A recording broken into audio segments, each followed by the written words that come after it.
Now, the greatest radio shows of all time. Suspense. The Shadow Node. Washington calling David Harding, counter-spy. Classic radio theater. The Great Gildersleeve. Fibber McGee and Molly. Dragnet. Gunsmoke. The Lone Ranger. Now, step back into a time machine with your host, Wyatt Cox. Good evening, friends of the Inner Sanctum. A Criminal Sunday with episodes of Barrie Craig Confidential Investigator starring William Gargan. The summer replacement show for suspense, Somebody Knows, from 75 years ago. An interesting story. Tales of the Texas Rangers starring Joel McRae from 1952. A 1958 episode of Suspense, and Lum and Abner. That's all straight ahead on this Sunday. This is the 6th day of July, 187th day of the year, 178 days remaining in 2025. Sir Thomas More beheaded on this date in 1535 after refusing to join Henry VIII's Church of England. And you see, this is the point of freedom of religion. You do not have to be compelled to join the specified religion. Everybody's willing to, and that's the beauty of the U.S. Constitution. Everybody should be able to celebrate whichever deity they wish. However, there is one thing that is important, and that is understanding morality and understanding that as long as your religion doesn't say that you should kill me, fine, celebrate it. Here is where ours came from. Henry VIII was requiring people, and prominent people, to join the Church of England. And Thomas More killed because he wouldn't. That should never happen in the U.S. 1885, Louis Pasteur successfully treated a patient with a rabies vaccine. In 1942, Anne Frank and her family sought refuge from the Nazis in Amsterdam. A fire caused by inept fire eaters in the main tent of the Ringling Brothers Circus in Hartford, Connecticut on this date in 1944 killed 160 people. A troupe of aerial performers had mounted to a platform high under the big top when the cry of fire went up. The canvas tent was burning. Connecticut Governor Raymond Baldwin. You had a situation where flammable materials close to tents that would go up like kindling? Oh no, nothing's wrong with that at all. Yes, things need to be safe. But, my goodness, they weren't safe on that date. Back 1944, 81 years ago today. 1957, a racial barrier broken at Wimbledon as Althea Gibson won the women's singles tennis title at Wimbledon, the first black person to win the event. And it was on this date in 1957, John Lennon and Paul McCartney of the Beatles met for the first time at Woolton Parish Church in Liverpool. A mutual friend brought him to see my group called the Quarrymen. And we met and we talked after the show. And I saw he had talent, and he was playing guitar backstage and doing 20 Flight Rock by Eddie Cochran. And I turned around to him right then on first meeting and said, "Do you want to join the group?" And Lennon made it happen. The rest was history for the Beatles, getting the first two members becoming friends on this date in 1957.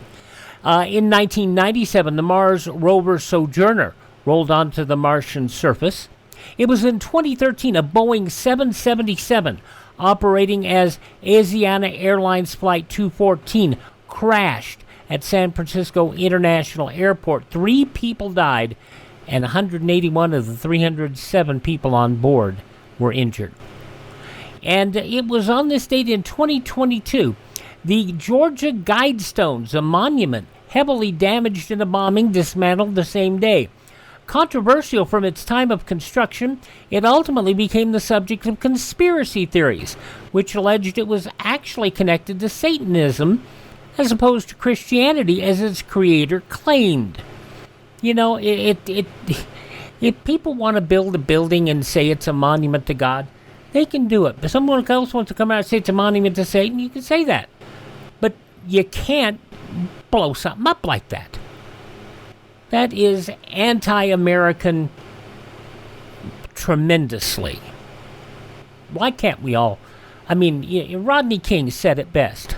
Why can't we all just get along? Passing away on this date, the novelist William Faulkner, the great trumpeter Louis Armstrong, and he had such a wonderful personality as well. It wasn't his voice that got him Hello Dolly. When he had a hit record with Hello Dolly. He didn't have the greatest voice in the world, but he had the soul and the character and the heart. Louis Armstrong passing away on this date. Another musician passing away on this date, Van McCoy, the guy behind The Hustle. And even today, I hear that song and it puts a smile on my face. We need songs and music that put smiles on our faces, not cranky, nasty stuff. Another person who always put a smile on my face was Roy Rogers. He passed away on this date. Wonderful actor, dancer, Buddy Ebsen.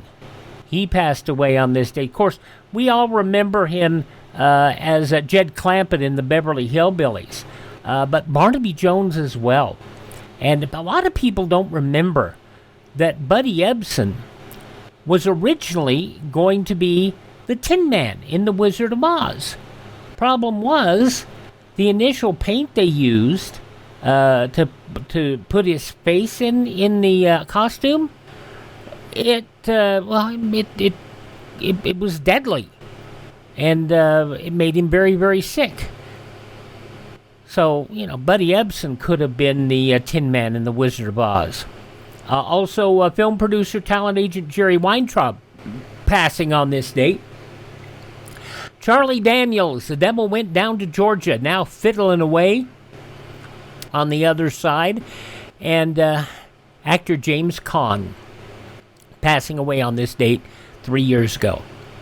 Birthdays on this date, probably my favorite radio interview of all time with a comedian who became known as a presidential candidate in one of the most controversial television shows there was, the Smothers Brothers, Pat Paulson. Making the formal announcement. This is a presidential candidate Excuse here. me, a little decorum here. Be civil. Pat Paulson, hello, sir. Well, I'm just happy as a clam to talk to you guys. He looks like a clam, too. Well, we are... now, behave yourself. I'm sorry. Listen, Mr. guys, President. the formal announcement is that I'm making my headquarters in Branson. Oh, so you will be making your headquarters for this election run in Branson, Missouri. Right. I'm going to let the people come to me. So is that where you came up with this slogan, United We Sit? No, actually, I got on the ballot already in New Hampshire, and I came in second out of 23 running as a Democrat against Clinton. In fact, I got 3 times as many votes as Lyndon LaRouche, so I'm on my way. So, wow. Yeah, so you're heading for it here. Yeah. Now you're running as a Democrat this year, not. Yeah. I remember in the past you ran on the ticket of the Stag Party. Is that correct? The first was that's the Straight Talking American Government Party. Yes. It's funny when you take those letters out. Mm-hmm. Like, I see. Yeah, but we didn't intend that to be a joke. Yeah. Mr. President, Mr. Paulson, this is Dave Hand. I would be, of course, honored to be on the same ticket with you and to serve as your vice president, and would look forward to serving in your stead as president if the occasion should arise. Well, I'd like that. Mr. President, I think any president requires some assassination insurance these days. I think Dave would serve that role wonderfully. He would be absolutely perfect for the role. Yes, thank you. Thank you, Mr. President. By the way, you were supposed to be with us an hour ago. I wondered if maybe you were perhaps dining at McDonald's as the president does? Well, I do. I am a simple, ordinary, common man. Mm-hmm. And I've always thought that. You don't agree so fast. Well, see, he's trying to be a good vice presidential candidate. Doesn't that involve I'm a good yes man, Mr. President. Yeah, you're going to have to do everything I tell you to do. I know. You're going to be like a barking seal. Can I walk your dogs, too? Yes, you'll be doing all of that. Well, we only have one. We got a Yorkie. Well, Mr. President, Mr. Paulson, how do you feel about the reemergence of Ross Perot in this presidential campaign season? Well, I don't know. Has he reemerged yet? I was flying yesterday, so I don't know. What did he do? Well, the rumors are ripe in Washington, D.C. and all across the country that he's out there. He's going to make another stab at it. What do you think about that? I think he ought to go back to his old job modeling for Mad Magazine. A 1996 interview I did with Pat Paulson on the nationally syndicated Morning in America radio show. And Dave Hand was co-hosting with that. Paulson was on the very, very far left Smothers Brothers. And he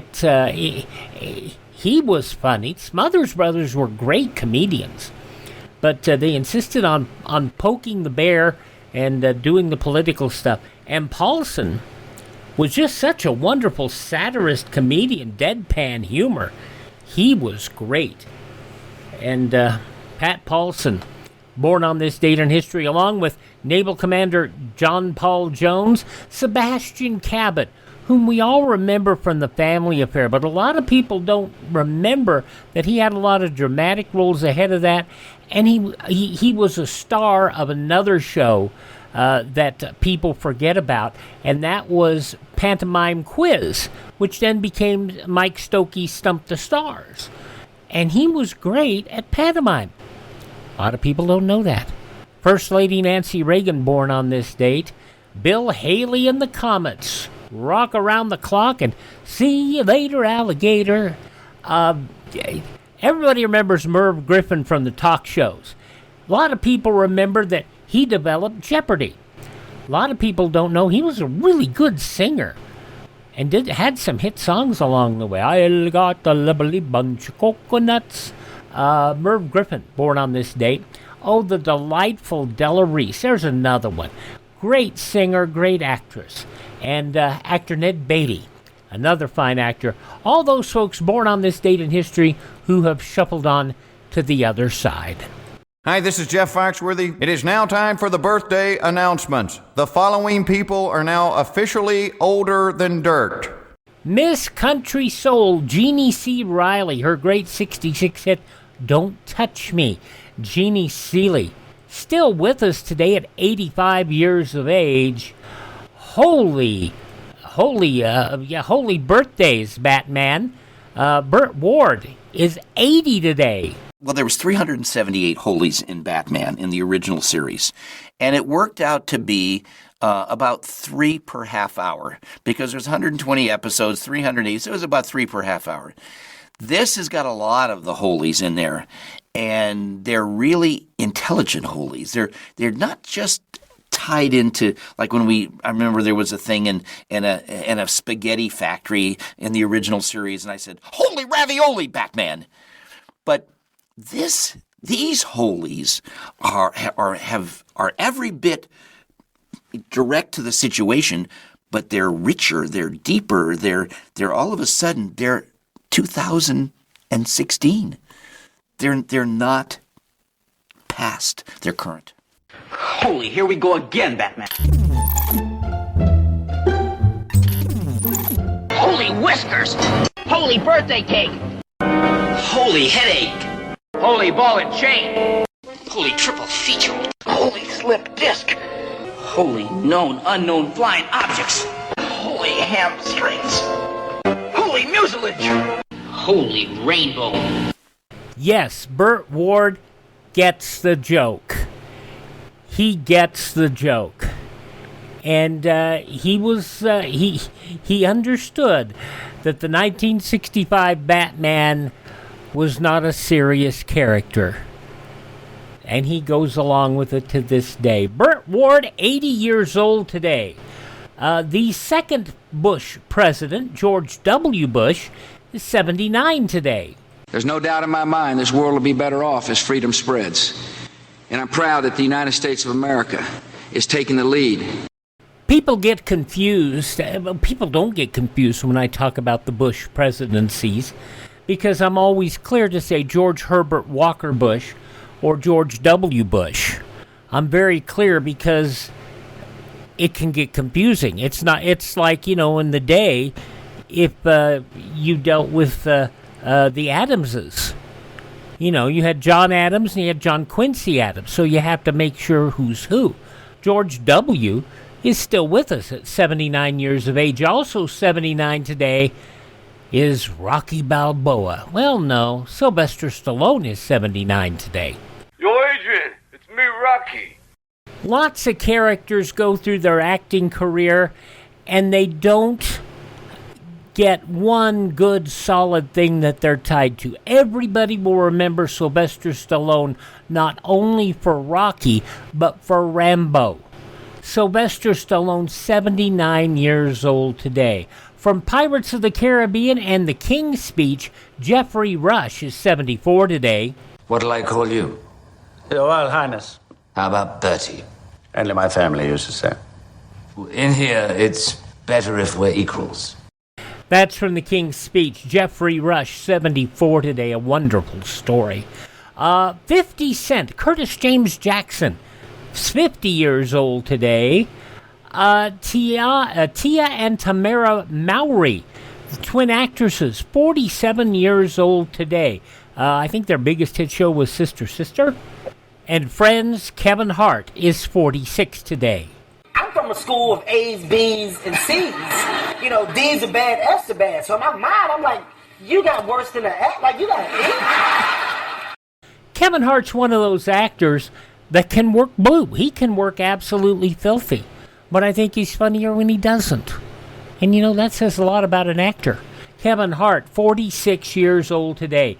Those are just a few of the people who celebrate the 6th day of July as their birthday. If this is your birthday, happy birthday, happy birthday. Happy birthday to you.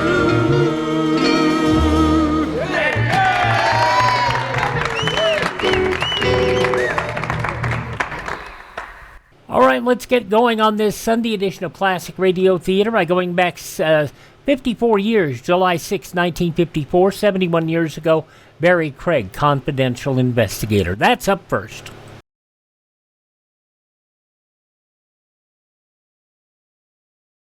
There is a defense against radioactive fallout. During enemy attack, get to a shelter immediately. Stay there until local officials advise you it's safe to leave. Be prepared. William Gargan had the potential of a great acting career had not cancer gotten in the way. Smoking took out his throat, took out his voice box. And he was a fine, fine actor. In the past, I have aired the show he did, The Living God, which was an Easter program that aired between Palm Sunday and Easter Sunday. Great, great show, and Gargan played it wonderfully as a reporter seeking for the truth. But this is another episode of a show that was really quite good and didn't get the respect it needed to, probably because it was 1954. Barrie Craig Confidential Investigator, 71 years ago, July 6, 1954, The Tough Guy. William Gargan stars as Barrie Craig, Confidential Investigator.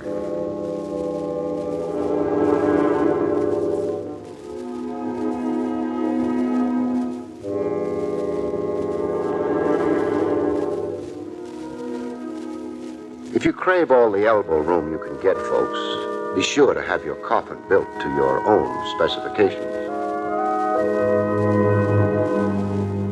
The National Broadcasting Company presents William Gargan in another transcribed drama of mystery and adventure with America's #1 detective, Barrie Craig, Confidential Investigator.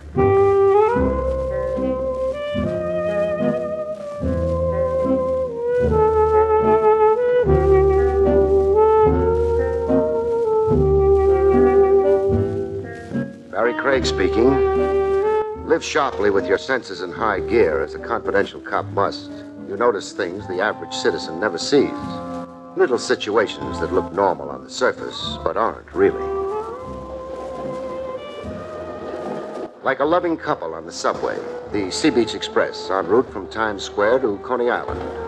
A cute red-headed girl with an ice cream look, and a young fellow with an actor's profile. He had an adoring arm around her waist, inside her coat.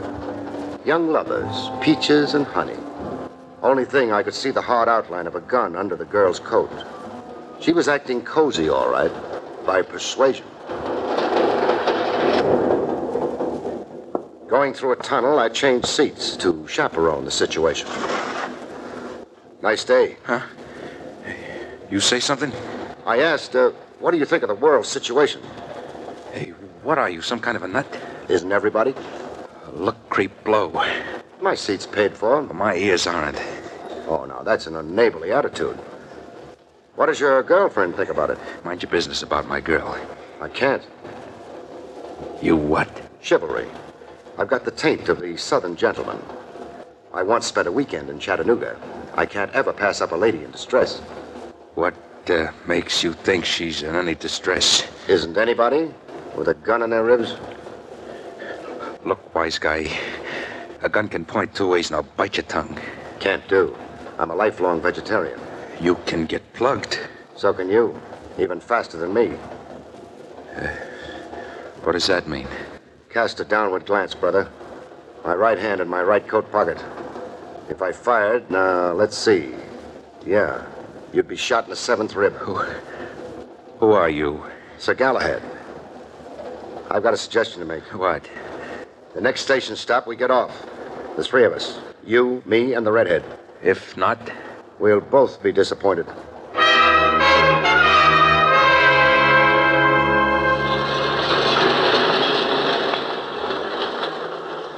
On the subway platform, I took the obvious precaution.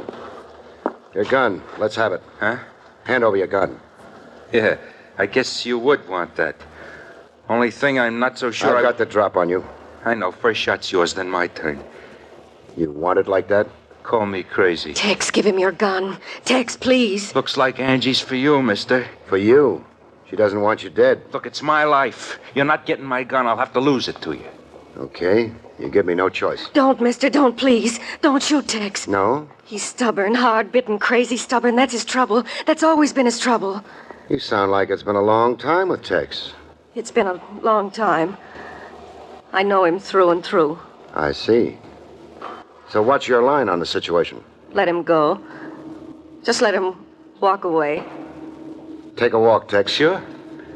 Sure, if you say so. I won't thank you, Angie. My hunch is Galahad here's too yellow to shoot anyway. Go, Tex. While you can, go. Sure. I'll be looking you up again. We got unfinished business, Angie. Now what, miss? Take me home. Home was a cheap hall bedroom. An all-iron bed and a linoleum rug with designs of cherubs pointing bows and arrows on it. There was a blue waitress's uniform hanging on a clothes tree. I wait on tables. Renzi's Chop House. No, I won't be able to. Tex, huh? He knows about my job. But doesn't know your home address? That's one secret I managed to keep. What are you two to each other? Sweethearts. We used to be. We grew up together on Elkin Street off Chatham Square. Rough neighborhood. A street killing once a month like clockwork. We became engaged when Tex was 14 and I was 12. A ring he stole from his mother. You still love him? How can I? Yeah. He's a bad actor. What gives between you two now? I don't feel free to discuss it. Well, maybe you'd better. He left threatening, quote, unfinished business. Also, I'd worry about his gun if I were you. I do worry, believe me. I'm up nights smoking and walking the floor. I'm a cop. Not the regular kind. Private. Confidential. I can handle a situation without being hemmed in by regulations. Meaning? I can be a friend. All right. I'll confide in you. For Tex's sake as well as mine. Tex came out of jail last week. First thing he did was look me up. Why? A sealed envelope left with me before he stood trial. Go on. Tex was convicted of robbing a payroll messenger. The Hubble Electrical Company. $30,000 was stolen cash. The court never got Tex to tell where the money was. Just took his lump, served 5 years. He stashed the money away. I don't know that. The sealed envelope left with you, it had to do with where Tex had the money. I'm sure you guessed that. Yeah, I guessed it. But I never opened the envelope. I didn't want it on my conscience. I felt that I owed some loyalty to Tex for what we'd been to each other. I remembered good times we'd had. Times Tex acted civilized and normal. You turned the envelope over to Tex last week. Then what? Well, Tex came back the next day. He couldn't find the money. It was gone.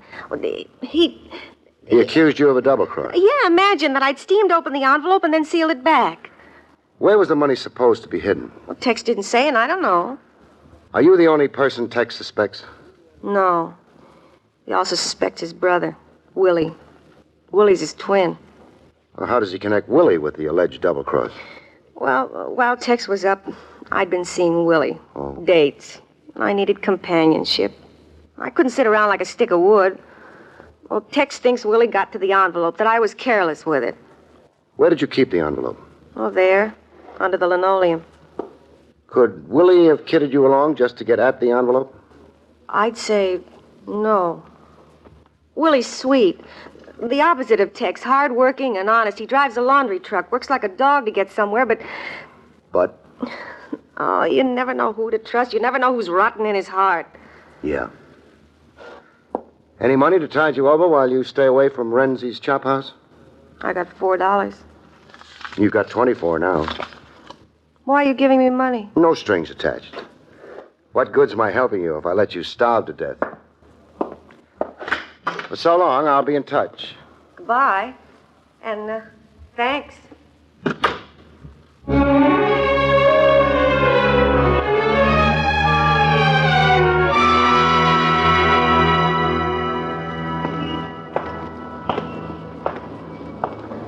A few doors up from Angie's furnished room, the neighborhood got over-friendly. One resident constituted himself a committee of one to see to my comfort. A fellow with sideburns that ran into his neck. Hey, you feel something, Pop? You've got 10 years on me, pal, so how can I be your pop? Well, my gray hair, that an age, I do that on purpose. Why? So as I can look distinguished. Why? Why? Well, don't everybody want to look distinguished? Hey, you're ribbing me. And you're ribbing me. Yeah. I asked you before. Do you feel it? I feel it. Huh. Sharp, huh? Another 1/16 of an inch, you'll draw blood. I got that knife trained that does just what I say. Tell it to climb back in your pocket. Ah, the knife says for you to step into the alley. Which alley? Oh, pick any one you like. Okay, that one. Show the way.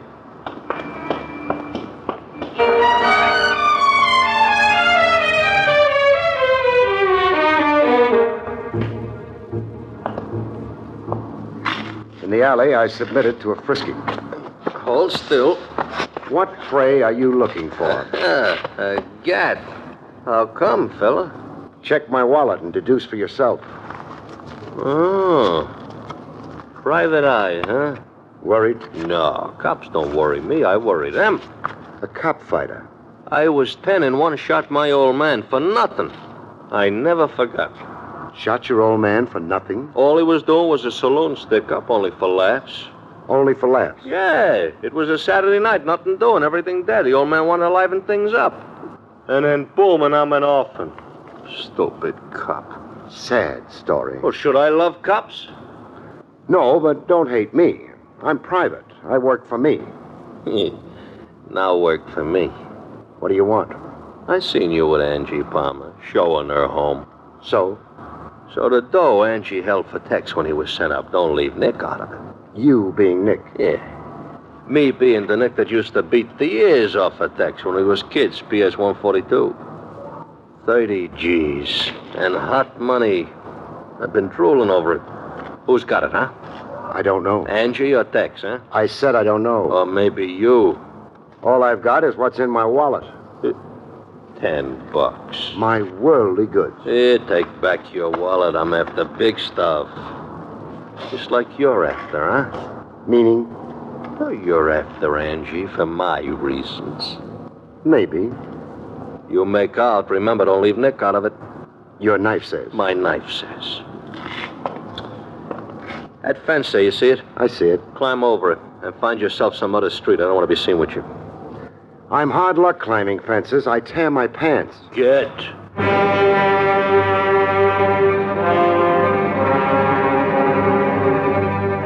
Tex's twin brother, Willie, didn't exactly look the part of a hard-working stiff who drove a laundry truck. His suit on him was custom-tailored. The shirt under it was pure silk. The ring on his finger had a rock in it the size of a rhinoceros egg. Prosperity all over him, in neon lights. I haven't seen my brother Tex in 5 years. Trains stop at Ossining. Oh, Tex warned me never to visit him in Sing Sing. A feud between you? We're peas in a pod, only on the outside. Meaning? Tex has always given me a bad time, abuse, trouble. He resents my respectability. Being twin to a bad man has its complications. Such as? I'd been arrested time and again for something Tex did in the years before he was sent up. Ladies have identified me as a purse snatcher, stuff like that.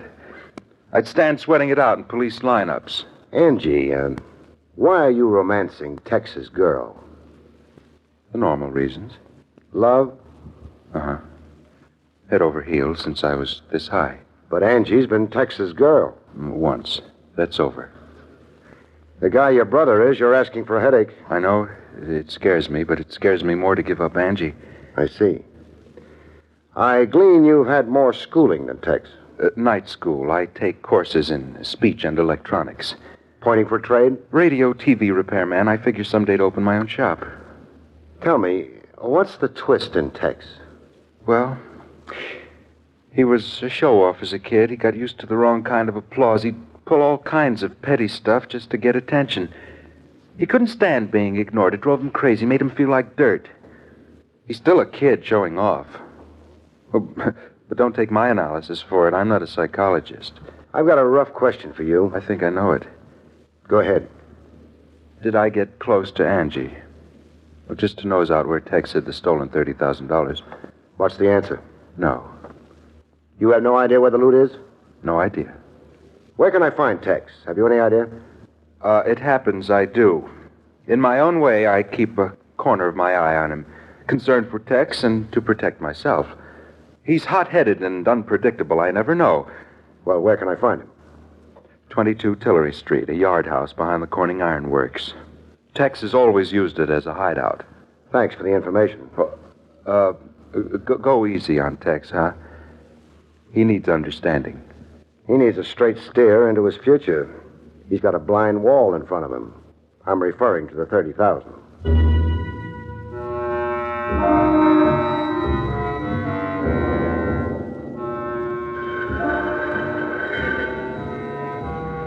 The frame yard house behind the ironworks looked like a strong wind would blow it down. I found Tex in the room that had the smell of last year's rain. He was stripped to his waist, stretched out on an army cot. More in a coma than asleep, his eyeballs popping in a lunatic stare and sweating a hot paste of sweat. Sick he couldn't be sicker, and delirious, babbling in a delirium. Mistake for Tex. Tex riding high. King of the world. Lousy, no good. 30,000. Beautiful, beautiful, beautiful. Old Dunstan's chicken farm. Walk a line from the coop. Easy.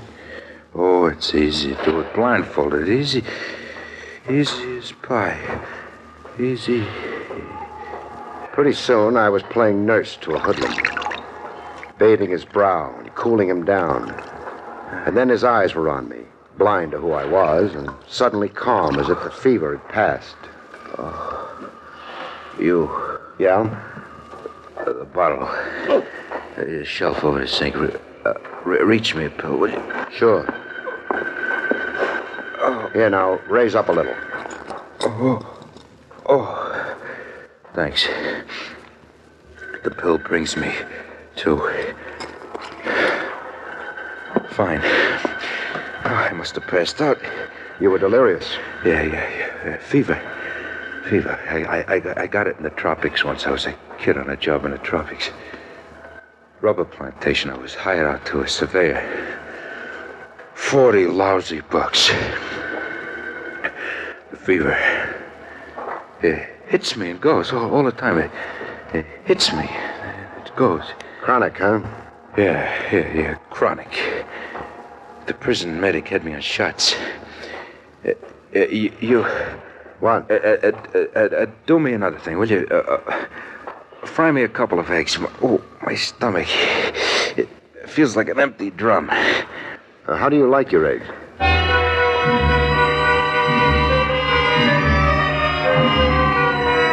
He'd downed 4 eggs and a pot of coffee before he bothered to figure out where he'd seen me before. His eyes began to focus like a veil had dropped. You're the creep who jumped me on a subway train. No hard feelings. What's your game? Good Samaritan. The other time you were Galahad. I'm versatile. You're either a crook or a cop. Which? Cop. Jerk. But you're prejudiced. I did 5 years. For armed robbery. The penalty fit the crime. Salvation talk. You can use some. Some what? Salvation talk. Cops hounding me. Look, I paid my debt. Not quite. Not quite? The $30,000 still outstanding. You're still in debt. I earned that $30,000. 5 years. I lay in a hole for 5 years. You'll live in the shadows for the rest of your life if you try keeping that money. My risk. Besides, I haven't got it. Who has? Angie or my phony brother Willie. Or Nick? Yeah. Oh, Nick. The rat Nick. He was up at Sing Sing visiting Sundays, handing me a carton of smokes and a line. Tip him to where the money was. He'd keep it safe for me. Safe in a pig's eye. Angie, Willie, or Nick. Anybody else you suspect could have beat you to the money? McAvoy. The insurance dick in the case. I swear he had a phony look to him. Or you. I wouldn't put it past you. Everybody's dishonest in your book, huh? Yeah, sure. The only honest sucker who ever lived was my father. $5 a day digging ditches until he fell dead into one. What killed him? The $5 a day. He made 5, he needed 10, period. Where did you have the money hidden? Sure, I'll tell you. Why not? It's no secret now. There's a chicken farm up in Yonkers. Dunstan's Chicken Farm. Weekends I candled eggs for old Dunstan, for eats and pocket money. I buried the dough so far from the big coop and so far from Dunstan's tool house. I made a map of the location. And gave the map in a sealed envelope to Angie. Angie blabbed to you, huh? You searched up at Dunstan's farm? Yeah, I searched. Joke. You might have missed finding it. It could happen. Baloney. I dug up a half an acre of ground. Let's have another go at it. At Dunstan's. Another go? To really make sure it's gone. You and me, eh? Wouldn't I be crazy? We turn up the money, I won't lay a hand on it. It's yours. I'll let you decide for yourself. Decide what? Take off with it or give it back. Really clean the slate, Tex.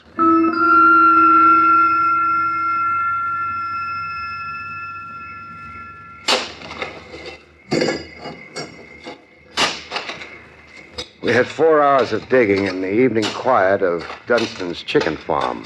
What used to be Dunstan's Chicken Farm, that is. Dunstan was gone, and there was a for sale sign on the abandoned property. I give up. Oh, my sentiments, too.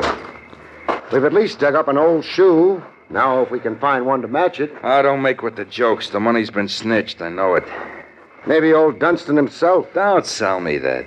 Or anybody. Some lucky stranger. Still no sale. It's Angie, my smart aleck brother, or Nick. Hey, somebody mention my name? Nick. Yeah, in person. Hiya, kid. Greetings. This disposes of one suspect, Tex. Yeah, how's that? Nick trailing around after us, letting us dig and watching us. Would he if he had the $30,000? No. No, I guess not. Unless it's a smart cover-up. Yeah, don't beat your brains, Tex. I ain't got the loot. Yet. I was sure you two chumps was going to lead me to it tonight. May I offer my regrets? Save 'em. So it's Angie or Willie, huh? Nick, stay away from him. Says who? I'm warning you. Oh, long time since I batted your ears, little man. Yeah. Yeah, I have taken my lumps from you. Sure, from kid days up. You've been my pigeon. Oh, Nick. What? Got your knife sharpened? Yeah, and pointing at both of you. I notice. But see what I've got. What? Hey, a gun. Cocked and ready. Drop your knife, Nick. Oh, sure, no argument. Dropped. Tex. Yeah? I've got a hunch about you. That you've taken a lot of guff from people right from the cradle. That it gave you, say, a complex. Made you try awfully hard to pass yourself off as a tough guy. Yeah, I've taken a lot of abuse from Nick here, right? He made me the joke of the block. All the time, the joke of the block. With his fists, fair and square, and the best man wins? Fists, my eye, with his knife. I got scars to show. Then go to it. Go to it? Here's your chance to lick Nick in a fair fight, man to man. Lick Nick and lick a few of your complexes. Wait a minute. Yeah, I always wondered how I do it, Nick, fair and square. Let's get to it, Nick. Hey, wait a I'm minute. gonna beat your brains. No, in. now listen. Show some fight, Nick. Listen, Tex.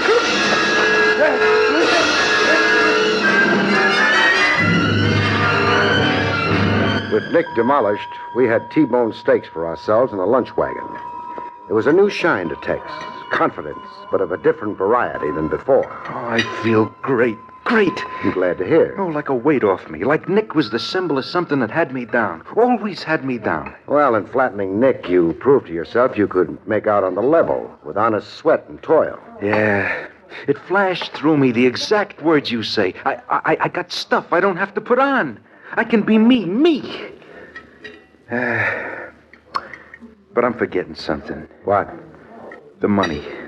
The money's gonna pull me down low. Meaning? Somebody's enjoying it. But it's my rap. I'll get the short end of it from the cops, the insurance outfit. They'll never believe I lost the loot to somebody. I gotta put the screws on Angie and Willie. Tex, Yeah. I'll make book that neither Angie or your brother have double-crossed you. Well, why wouldn't they? They're just not the criminal type. Ah, that's crazy. While you're learning things, also learn to have a little faith in people. That's gonna come a little tough. Angie's a sweetheart, and your brother's solid gold. Yeah, nice words. Now, about the money. Who got it? I've been picking my brain. No, who hasn't? I've got an advantage. I'm a cop. Meaning you think better? 20 years of the trade gives a man a certain training. Yeah, well, you show me. Your room behind the ironworks. When I came across you earlier today, you were in a coma, delirious, babbling out loud. The fever. The fever. It comes and goes, you said. Yeah, it comes and goes. Now think. Did the fever get you in prison? Yeah, it did. Very bad once. Last year, that was, I was in a hospital for a week. A week of babbling out loud, like you babbled to me in that room. You know some of the words I caught from you while you were delirious? No, go ahead and tell me. Dunstan's chicken farm. Walk a line from the coop, blindfolded. Do it easy. Wait. Babbling in my delirium. Is that like talking in my sleep? Talking things wild horses couldn't drag from you when you were conscious. The DA and the judge couldn't drag it from me. Neither could the warden. Where was the dough? I laughed in their faces. Now think hard, Tex, if you get my drift. I'm ahead of you. I know who we're after. I got his face in front of me. Who is he? Joey Stutt's a short-timer in Sing Sing. He was an orderly in a hospital. He couldn't do enough for me.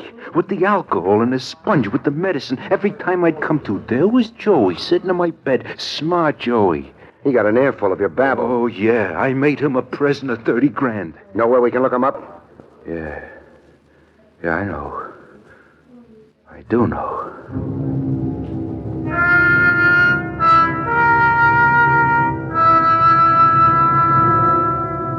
Wind up a case, you don't always do it to the king's taste. Or should I say, the law's taste. We found Joey Stutz, all right. Living it up big in a Park Avenue duplex. Funny-looking runt of a guy in a Japanese kimono and gold-stitched bedroom slippers. Joey had a surprise for us up his kimono sleeves. I wondered when you was going to tumble on my little trick, Tex. Your ears open while I lay in a coma, rat. It took just 4 days for me to figure out what you were telling me. How to walk 10 yards from a coop and then 5 more left to the tool house. Cough up the dough. I can't.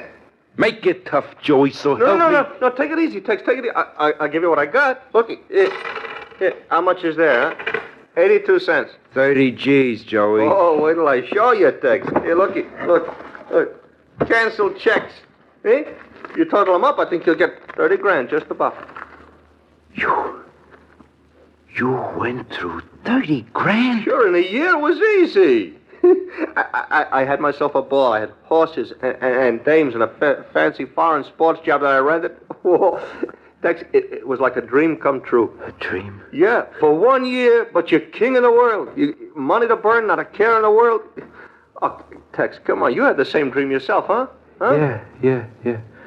I had the same dream myself. Yeah. Yeah. I sure had. Climaxes happen like that. A fortune blown to the winds, and that was all there was to it. I consoled Tex. Craig, what's my situation now?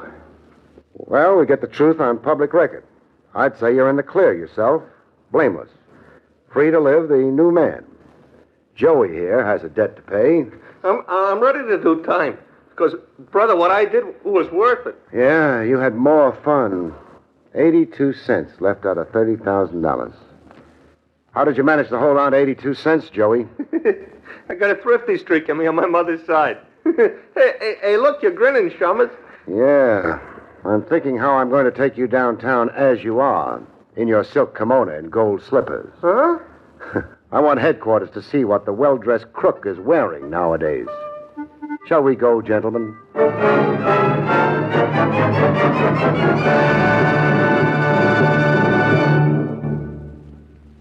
You have been listening to William Gargan in another exciting transcribed mystery drama from the adventures of Barrie Craig, Confidential Investigator. Tonight's story, The Tough Guy, was written by John Robert.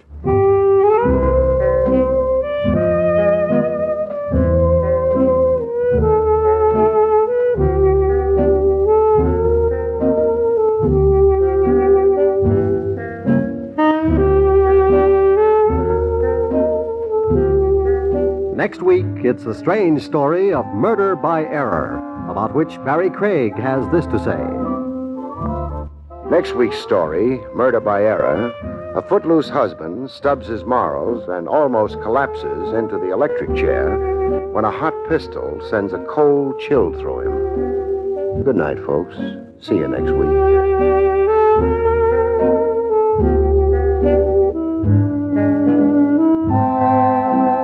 The National Broadcasting Company has just brought you William Gargan, starring as Barrie Craig, Confidential Investigator, directed by Arthur Jacobson.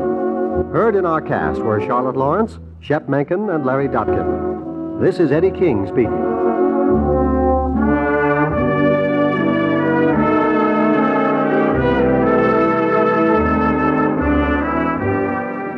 The story of how William Gargan ended up exiting the motion picture business and the radio and television business as an actor came in 1960.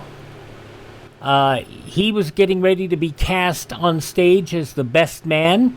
He was going to play a dying former president. A bout with laryngitis forced him to get tests done on his throat. Throat cancer. Doctors had to remove his larynx. November 10th, 1960. He was depressed for a time, but then a lot of people came to talk to him. Bing Crosby, Dennis Stateville, Harris, Alice Faye, and it helped. Helped his vanity, too. Couldn't bear the thought of not speaking again, so he took vocal lessons through the American Cancer Society. He met President Kennedy in 1963. He was going to meet the president again on November 23rd, 1963. The president couldn't quite make it since he was dead. Gargan's brother Ed, ill with diabetes emphysema, he died in 1964. Gargan hired by the American Cancer Society for their full-time national staff, and within 3 years, by 1966, he had mastered what they call episocial speech, to the point that people felt he'd regained virtually all of his speaking ability. Sound much like he did before he lost his larynx. He would not use a vocal amplifier, and he worked tirelessly to be able to speak in both low and high tones. Mutual of Omaha in 1965 gave him the Chris Award for his inspirational self-rehabilitation efforts and his outstanding contributions to establish rehabilitation programs. He formed a production company and did well. until 1979. He was flying between New York and San Diego following a tour lecturing for the American Cancer Society. He suffered a heart attack and he was pronounced dead. Buried at Holy Cross Cemetery in San Diego.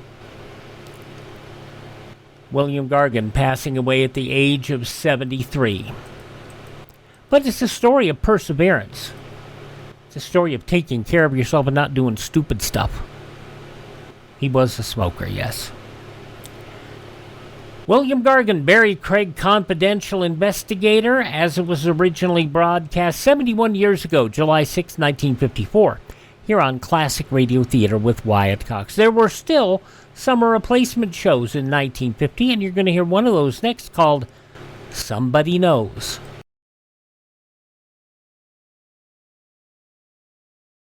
There are two air raid warning signals. A steady blast of 3 to 5 minutes means attack is probable. A wavering tone or series of short blasts means take cover.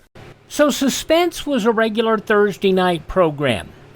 And during the summer of 1950, Jimmy Sapir came up with the idea of putting the show, inspired by the Chicago Sun-Times. They'd run a series appealing for information on cold cases. So Sapir put up $40,000 of his own money for the reward fund for all 8 episodes. And it was widely used to promote the show. He was quoted saying, "I don't care if we only have one listener. As long as he's the guy who knows who did it and will rat on his pal." Sapir dubbed the man who wants to lose $40,000. It went directly across from NBC's show Wanted, another summer show with a similar concept, but there was no money involved. Somebody Knows, written by Sidney Marshall, directed by James Sasser, and Jack Johnstone, who also narrated the show. Here is an episode of Somebody Knows about the Gladys Kern murder, originally broadcast on this date 75 years ago, July 6th, 1950. Suspense, which is heard on Thursday nights at this hour, is taking its customary summer holiday. Suspense returns to the air 8 weeks from now on Thursday, August 31st.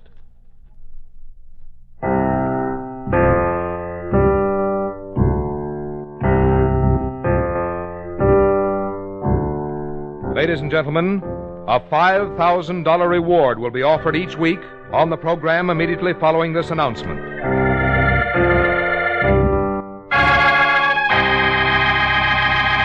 You out there, you who think you've committed the perfect crime, the perfect murder, that there are no clues, no witnesses, that your identity is unknown. Listen. Somebody knows. Yes, you, wherever you may be, no matter where you're hiding. Somewhere, sometime, someone listening to this program is going to bring you to justice. Yes. Somebody knows.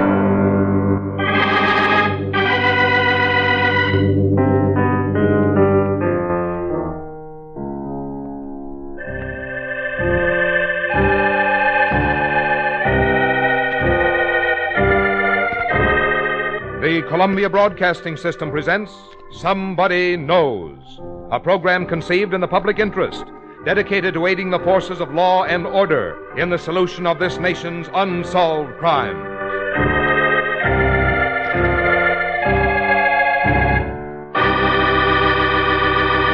Ladies and gentlemen, we're going to recreate for you tonight all the known facts in an actual unsolved murder. Somewhere, someone among you has had contact with the killer or killers. Someone whose identity need never be known has seen evidence or possesses information that can lead to the solution of this crime. In the public interest, the Columbia Broadcasting System offers a $5,000 reward for information leading to the arrest and conviction of the killer in this unsolved murder. We ask you then to please listen carefully, for you may be the one to win this reward. Somebody knows. It may be you.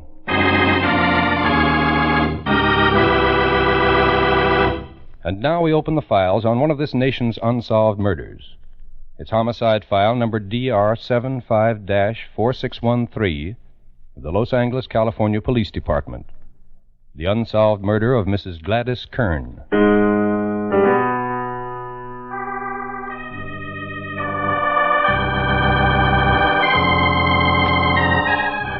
It is St. Valentine's Day, Saturday, February 14th, 1948. The time is between 4:30 and 5 o'clock in the afternoon. The place, the exclusive Los Feliz residential section in the hills high above the city of Los Angeles, California. A real estate agent is showing a prospective buyer through a vacant home at 4217 Cromwell Avenue. Now, here's the dining room. As you can see, it's designed for good, homey, comfortable living, and yet large enough to accommodate a good-sized dinner party. And this way is the kitchen. Now, maybe as a man, you aren't interested in what makes a kitchen practical. But if you're like my husband, you're certainly interested in what comes out of it. So I'd just like to point out a few of... What's the matter?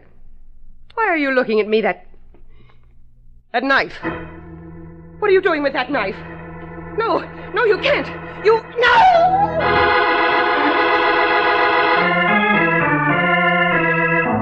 On Sunday morning, February 15th, 1948, a red light winks on a switchboard in the Los Angeles Police Department. Missing Persons Bureau. Hello? Is this where you report a missing person? That's right, sir. Well, my name is Jack Kern. It's my mother. Well, ever since yesterday, we haven't any idea what happened to her. I see. What's your mother's name, Mr. Kern? Mrs. Gladys Kern. Mrs. Gladys Kern. Yes, sir. And the address? 6200 Roy Street in Highland Park. 6200 Roy Street, Highland Park. Now, if you give me a detailed description of her, the department will be glad. At about the same moment that Mrs. Gladys Kern is being reported missing, a sergeant enters an office in the Homicide Division. Say, here's something you might be interested in, Lieutenant. Oh? What is it, Sergeant? A note, anonymous. It was picked up in a mailbox at 5th and Olive. Looks like it might be something for homicide. Has the crime lab seen it? Just got through with it. He said bring it down here. All right, let's see what it says. The note is written on a plain piece of paper folded over. On the outside, penciled in large, scrawling letters, are 3 words. Hurry to police. The body of the note, also printed in clumsy, penciled letters, is alliteratively phrased, badly spelled, and unpunctuated. It says, I made acquaintance of man 3 weeks ago. He said he wanted to buy a home for his family, but he was a racketeer. No real estater would do business with him. He suggested I buy a home for him in my name, and then he would go with me to look at the property to make sure he liked it. They went into the house, and I waited outside. After a while, I went up to investigate. She was laying on the floor. I turned her over. I was covered with blood. I pulled a knife out of her, then I left and ran. I knew this man as Louis Fraser. He's about 5'10", has jet black curly hair, wears blue or tan gabardine suits. He told me he was a fighter, and he looks it. I won't rest till I find him, because I know that man is my only alibi, and without him I feel equally guilty. What do you think, Lieutenant? A crank? I doubt it, Sergeant. I think this man has described an actual crime.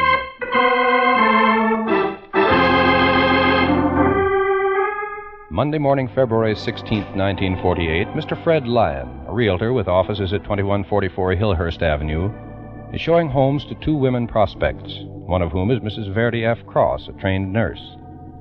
One of the homes on his list is located at 4217 Cromwell Avenue in the Los Feliz Hills. At the moment, Mr. Lyon and the 2 women are looking over the grounds at the Cromwell Avenue address. And as you can see, ladies, the property's been well kept up. The owner spared no pains to maintain his home in keeping with the section. Personally, I feel that at $25,000, the property's very sound value. The 2 women and Mr. Lyon leave the grounds and enter the service porch. They walk slowly toward the kitchen door. Then, as they're about to enter the kitchen... What is it? What's the matter, dear? There, on the kitchen floor. Look through that open door. Good Lord. Wait a minute. Stay here. Mrs. Verdi F. Cross, the nurse, walks a few feet into the kitchen. She stands there a moment looking down, and then comes back to Mr. Lyon and the other woman. You needn't go any further. That woman is dead. A few minutes later, in the Police Communication Division, a monitor on a police complaint switchboard plugs in to answer a call. Los Angeles Police Department, Complaint Division. You're certain the woman's dead? All right, what's the address? 4217 Cromwell Avenue. And your name? Mr. Fred Lyon. Who's with you, Mr. Lyon? Very well, sir. Go back to the house. Don't touch anything. You and As the two the women monitor wait until the talks police to Mr. car Lyon arrives. over I'll the see you once telephone, he they're plugs in the Homicide Division switchboard on the same line. Simultaneously, he writes the pertinent information on a form, rips it from its pad, and places it on an endless chain conveyor belt that carries it into the next room. The next room is the broadcasting room of KGPL, official radio station of police communications. The dispatcher takes the slip and hands it to one of the 7 broadcasters sitting fan-shaped around him. She looks it over quickly and presses a button on the microphone before her. Code 2, a dead body at 4217 Cromwell Avenue. Code 2, a dead body at 4217 Cromwell Avenue. Cars 301 and 115 acknowledged. Within a matter of minutes after the flash is given, Detective A.W. Hubka arrives on the scene. His official report, as given to the Homicide Division and later at the coroner's inquest, contains in part the following information. In response to the Code 2 broadcast, I proceeded at once to the home at 4217 Cromwell Avenue. In the kitchen, I found the body of an attractively dressed woman lying face down on the floor.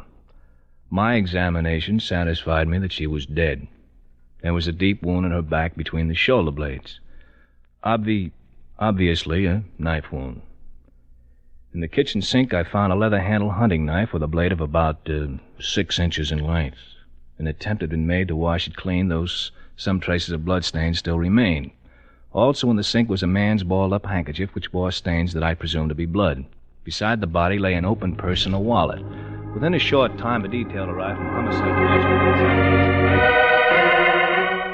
Shortly after the discovery of the murder, information is correlated between the Missing Persons Bureau and the Homicide Division. A police car speeds to Highland Park and picks up Mr. John E. Kern, husband of Mrs. Gladys Kern, reported missing the day before. It takes him to 4217 Cromwell Avenue. A police officer leads the tense, anxious man toward the kitchen. This way, please, Mr. Kern. The body is here in the kitchen.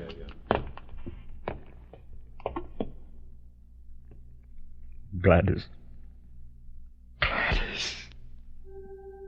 Dear God. It's my wife, Gladys. My wife. My wife.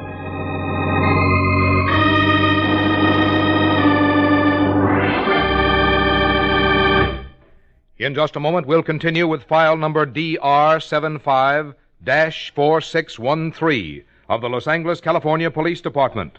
The unsolved murder of Mrs. Gladys Kern.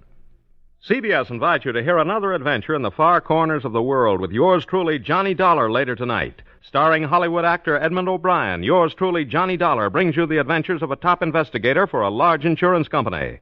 Old hands who think they have a new twist and new hands who think they have a novel twist try to swindle Johnny Dollar's company, and Johnny has to keep one step ahead. For action, thrills, and adventure in the far places, listen to yours truly, Johnny Dollar, starring Edmund O'Brien, every Thursday on most of these same CBS stations.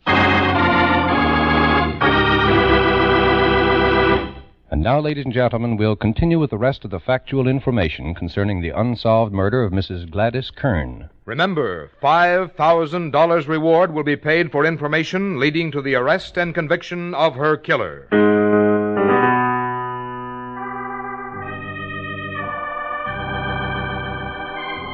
The establishment of the identity of the body at 4217 Cromwell Avenue as that of Mrs. Gladys Kern, all the resources of the Los Angeles, California Police Department swing into action in an effort to apprehend her killer. Detective Captain Bert Jones' Hollywood Division is placed in charge of the investigation. The coroner's inquest is held at 1:30 p.m. Friday, February 21st, 1948. Deputy Coroner Edwin Lennox is presiding. The first witness to be called is Mr. John E. Kern, the dead woman's husband. Now, Mr. Kern, we'll try to make this as brief as possible for you. Would you tell us, please, if you know of anyone who could possibly have any reason for doing harm to your wife? Will you talk into that hand microphone, please, so that we can all hear you? Go right ahead, please. My wife had absolutely no enemies that I know of. There was no reason why anyone should want to killer. I see. When was the last time you saw her, Mr. Kern? Last time I saw her alive was about 5:30 Saturday morning when I left for work. Would you please tell us, in your own words, all that you can remember of your wife's activities on that day? Well, Gladys was up before dawn to fix my breakfast. She always did. I see. She was a good wife. Go on, please. I left for work about 5:30, returned home about 4:30 that afternoon. Was your wife at home then, Mr. Kern? No, sir. But she'd left a note for me. It was to remind me that we were going to a wedding. While waiting for his wife to return that night, Mr. Kern took a little nap. It was some time later that the doorbell rang. Oh, the doorbell. It must be Gladys. Hi, Dad. Hello, Father. Hello, kids. Come in. We've come to take you to the wedding, Dad. Where's Mom? Guess she's not home yet, Peggy. Oh, that's too bad. We thought we'd all go together. Well, you know how your mother is, Jack. She's got a client on the string. I know. She's liable to come home at all hours. Look, you two kids run along. I'll wait for her, and we'll show up later. Still sweethearts, eh, Dad? Can't move one step without the other. Well, I guess that's okay, this being St. Valentine's Day, but don't be late. This is going to be a night for the Kerns to howl. Yes, sir. Well, Mr. Kern, what did you do after your children left? Well, I wasn't worried about Gladys, as I'd told the kids. She was very often kept late closing a deal, so I lay down again. It was Sunday morning before I woke up. Mrs. Kern hadn't come home, of course. No, sir. I was really scared then. I called the kids right away, and they hadn't heard from her either. Jack called the Missing Persons Bureau. We phoned everyone we could think of, and, well, then we just waited. Waited.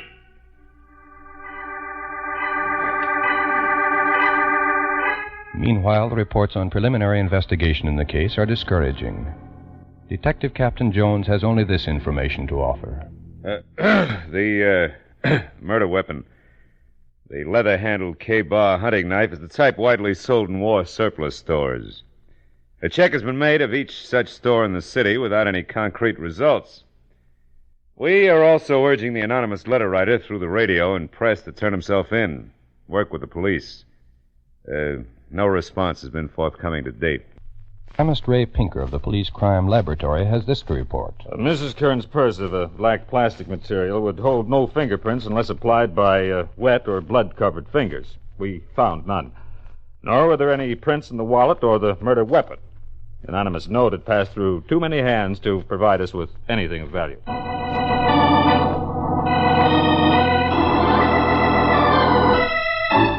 Then, finally, comes the first break in the case. A witness is found who saw Mrs. Kern on that fateful Saturday in the company of a strange man.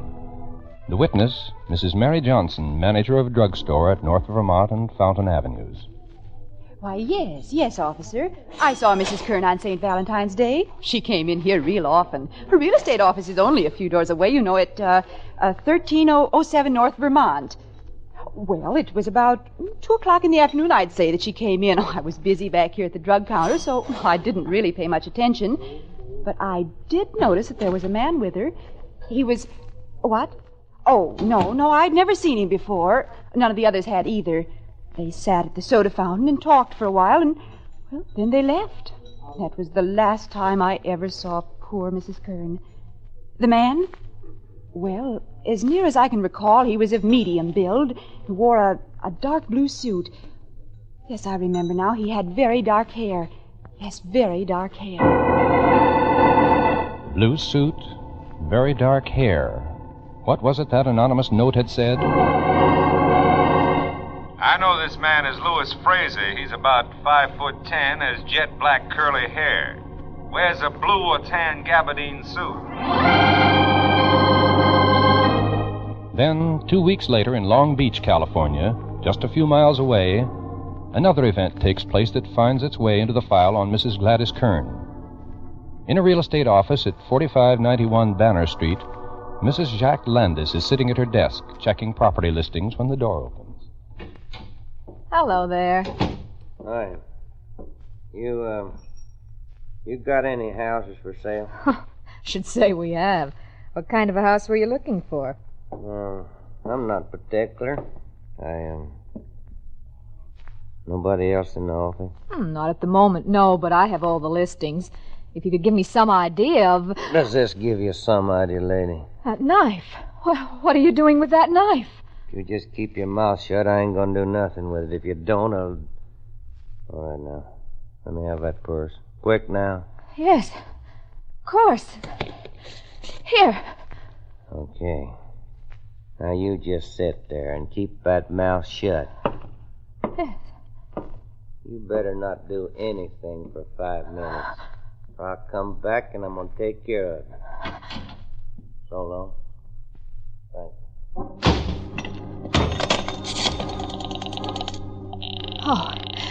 Oh, answer. Oh, please answer. Operator, get me the police. Hurry, get me the police. Now the pattern begins to grow clearer. Another real estate woman has been threatened and robbed by a prospective home buyer carrying a hunting knife. And now there's a more detailed description. A description that fits into the same general pattern that the police have been building. Attention all police officers. Wanted for questioning in the murder of Mrs. Gladys Kern, this man. Description follows. 23 to 26 years of age. 5 feet 7 to 10 inches tall. Handsome. Has black wavy hair neatly combed. Eyes dark brown, close set.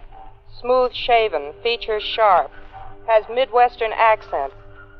May be dressed in blue gabardine slacks and a greenish-blue zipper jacket or a pinstripe suit. May be driving a 1939 Chevrolet Coupe or a dark gray 1940 Dodge or Plymouth sedan. Will repeat. Wanted for questioning. Now the police receive 2 more important bits of information. The first comes from Mr. William Osborne, a physicist who maintains offices in the rear of Mrs. Kern's realty office on Vermont Avenue. At about 4 o'clock the afternoon of Saturday, February 14th, I happened to notice Mrs. Kern go into a real estate office with a man. He was in his 50s, about 6 feet tall, weighed probably 200 pounds. His hair was graying and his face was, well, I would say rather lean.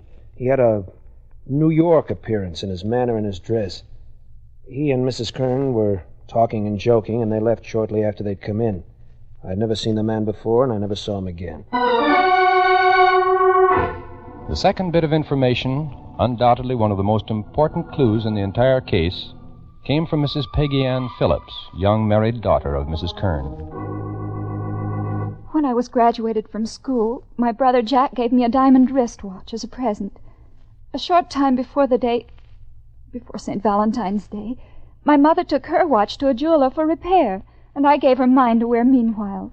She was wearing my watch on the day on St. Valentine's Day.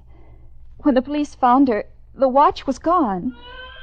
Oh, excuse me, please. My baby's crying. He loved his grandmother. And I'm sure he knows he's never going to see her again.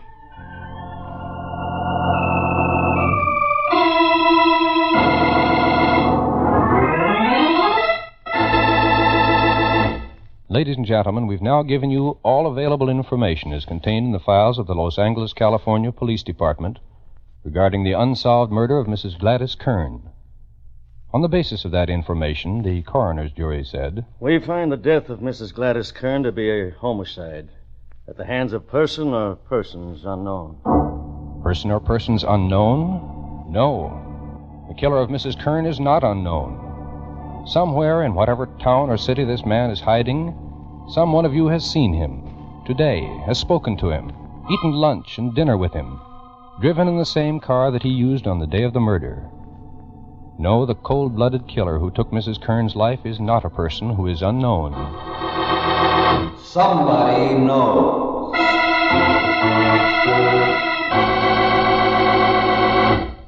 Now listen carefully, please. Listen, all of you, wherever you may be. We're going to give you a recapitulation of all the known facts in the unsolved murder of Mrs. Gladys Kern. Better make a note of them. And remember, by following the instructions we shall give you in a moment, you may be the one to earn a $5,000 reward. Now, here are the actual facts in the case. Mrs. Gladys Kern, 42 years of age, a realtor with offices at 1307 North Vermont Avenue in Los Angeles, California, was stabbed to death with a hunting knife in a vacant home at 4217 Cromwell Avenue in that city. The date? Saturday, St. Valentine's Day, February 14th, 1948. The time? Between 4:30 and 5 o'clock in the afternoon. The motive was obviously robbery. Only a few pennies were found in a rifled purse. And a diamond-studded wristwatch she'd been wearing was missing. The police have descriptions of two men whom they're seeking as suspects in this crime. Here's a description of the first man. His age between 23 and 26. 5 feet 7 to 10 inches tall. Handsome. Wavy black hair, neatly combed. Eyes, dark brown, close set. Sharp features, smooth shaven. Has a Midwestern accent. And please remember that this man seems to have a preference for blue or tan gabardine suits. Now here's the description of the second man seen with Mrs. Kern on the day of her death. Age in his 50s, about 6 feet tall. Weight about 200 pounds. Hair turning gray. Face rather lean. Has what is described as a New York appearance in his manner and dress. Now, the clue most likely to trap the man we're looking for is a diamond-studded wristwatch. Here's the description. Listen carefully, please. The watch is a Bulova. The case is yellow gold with a two-tone overlay of platinum. On each side there are 2 or 3 diamond chips. The hands are black, spade type. The figures, Arabic on a white dial. The face opening of the watch is slightly oblong. And most important of all, on the back of the watch is this inscription. Peggy Ann, 6-1944. Let me repeat that, please. On the back of the watch is inscribed the name Peggy Ann and the figures 6-1944.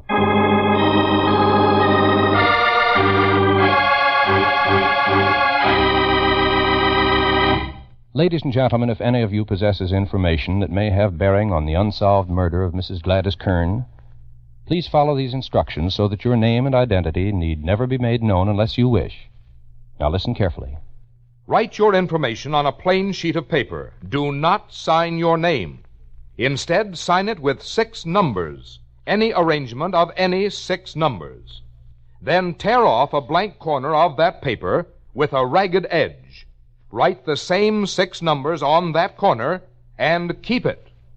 Mail the rest of the paper with the information to Somebody Knows, Hollywood, California. You need tell no one what you have done, nor will you have to appear in person.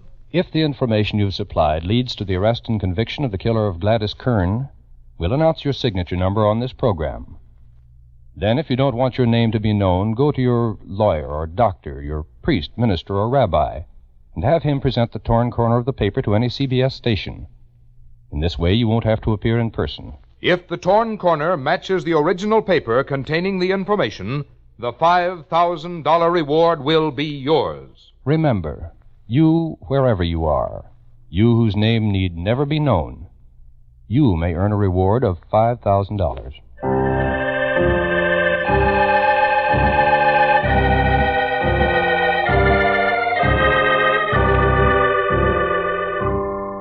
Next week, at the same time, we'll present another true case history of unsolved murder.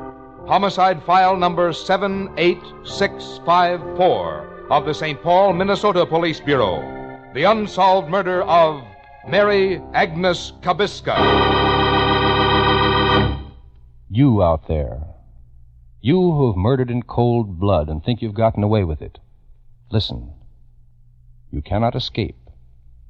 There is no perfect crime. Remember, you are not unknown. Somebody knows.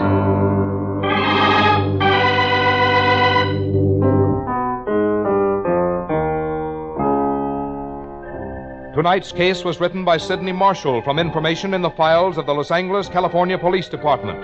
Research was by Maurice Zim. Music was composed and played by Milton Charles. Somebody Knows is a James L. Safier production in association with CBS by arrangement with the Chicago Sun-Times and is based on a copyright owned by W.L. Finstadt. It was narrated and directed by Jack Johnstone. In order to be eligible for the reward, letters containing information leading to the arrest and conviction of the killer or killers of Mrs. Gladys Kern must be postmarked not later than midnight, July 26, 1950.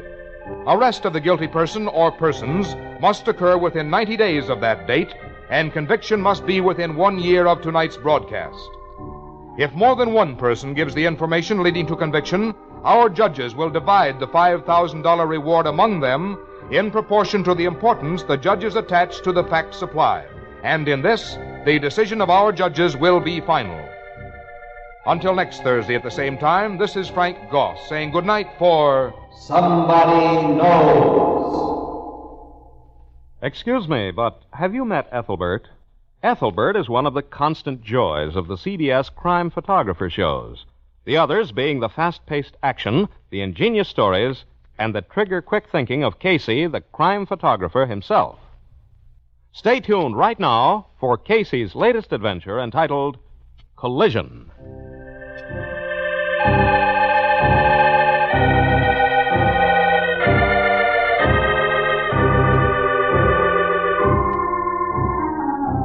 This is CBS, where you hear Arthur Godfrey every weekday afternoon, the Columbia Broadcasting System.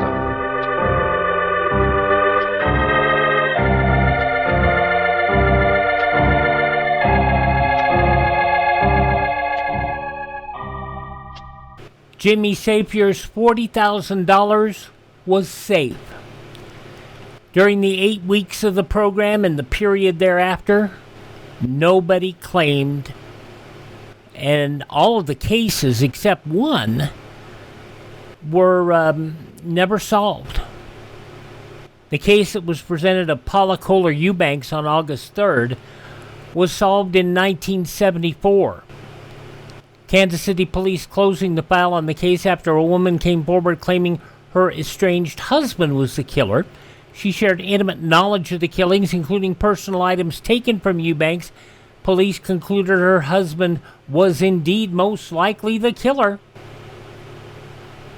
But he had passed away a year earlier.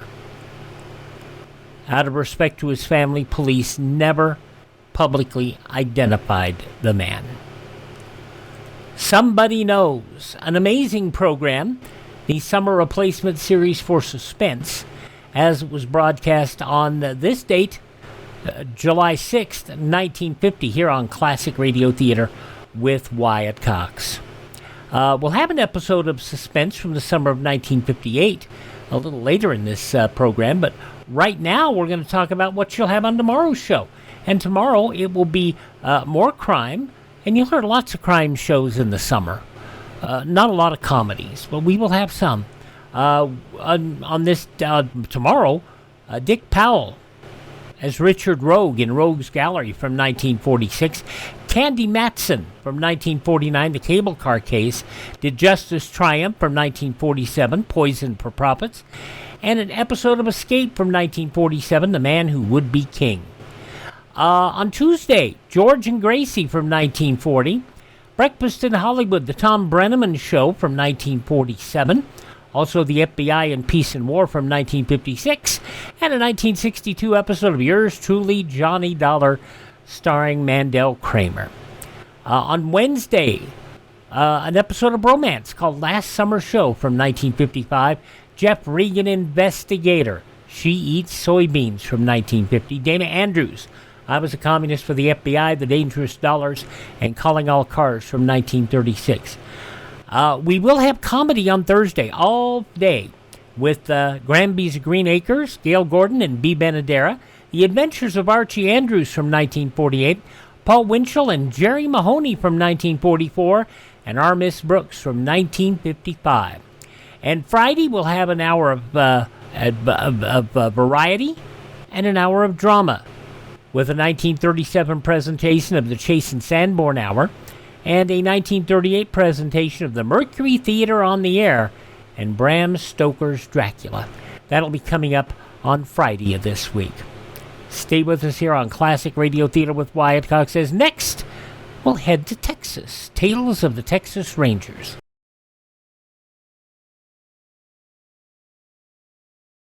Should public utilities fail in time of disaster, refrigerated foods must be either cooked or eaten before they spoil. If this can't be done, throw it away. One of the few westerns that didn't take place in the 1800s, Joel McRae, The Tales of the Texas Rangers, basically set in the early 1900s. And you'll hear that because of the use of cars and modern technology and radio cars and all of that. This episode of the program, based on a May 1937 incident, goes back to July 6, 1952, 73 years ago today. It's entitled The Boomerang.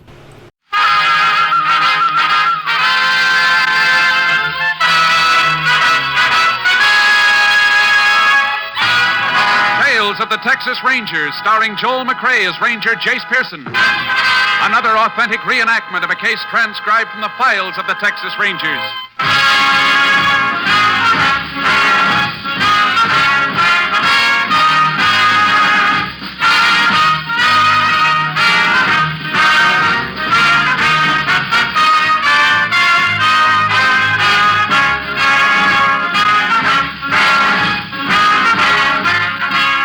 Names, dates, and places in the following story are fictitious for obvious reasons.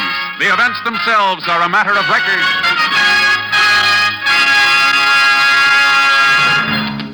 Tomorrow, from the Windy City, NBC, the national broadcasting company, begins its coverage of the Republican National Convention. More than 300 experts in their fields will be on hand to bring you every important news event of the next week. Yes, tomorrow is the big day. NBC has been preparing for this convention coverage for almost a full year.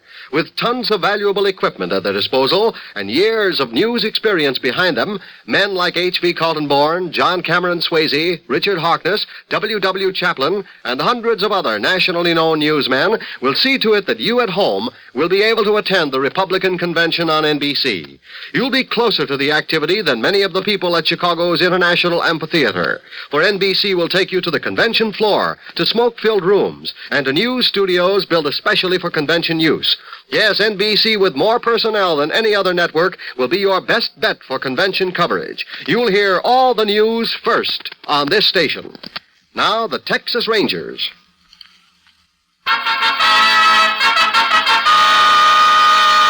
And now, from the files of the Texas Rangers, the case called The Boomerang.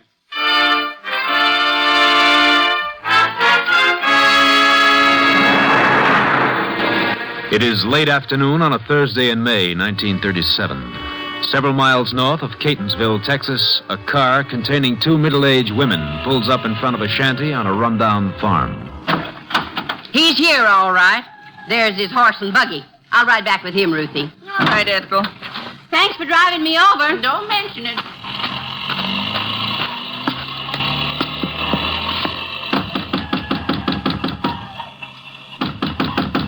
All right. Don't break it down. I'm coming.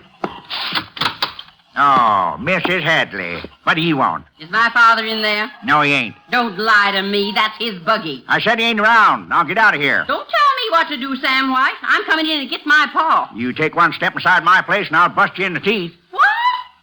Why, when my Harry gets back from his sister's, we'll see who gets busted in the teeth. Your husband ain't going to do nothing to me. Oh, no? Oh, no. Harry's just as tired of your nagging as your pa is. Oh. He only went to Oklahoma to get away from you for a couple of weeks. That ain't so.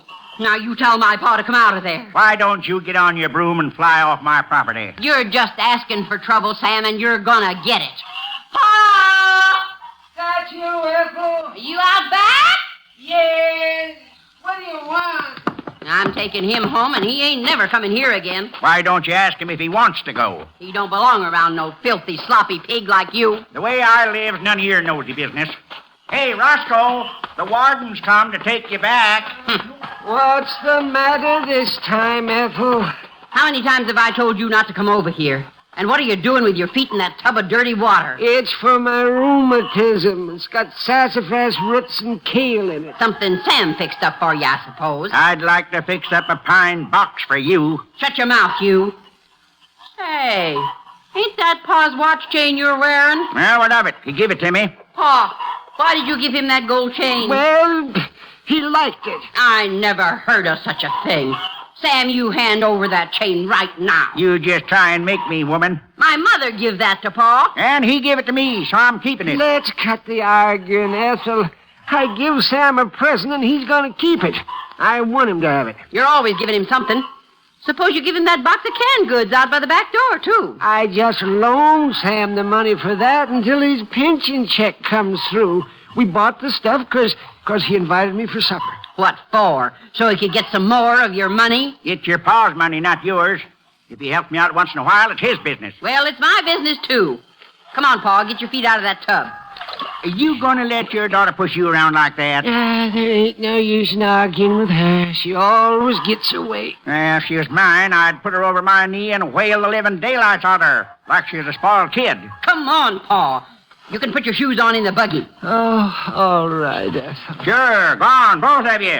Darn crazy woman. Look at you, letting her lead you around by the nose. Go on home, don't come back. Oh, you don't mean that, Sam. Damn right I do. Get off my property or I'll throw you off. See? I told you he was only after your money. Go on, get up in the buggy, Pa. I don't believe it. Why, Sam ain't that way. Sure I am. She told you so. You see? You're not giving him nor anybody else no more money. I won't give him no more, Ethel. I know you won't. Shouldn't keep all that money around the house anyhow. First thing tomorrow morning, you're going to get in this buggy and take every penny of it to the bank. Yeah, you better do it, too, or she'll send you to bed without your supper. Old fool. Get up, Rusty. Get up.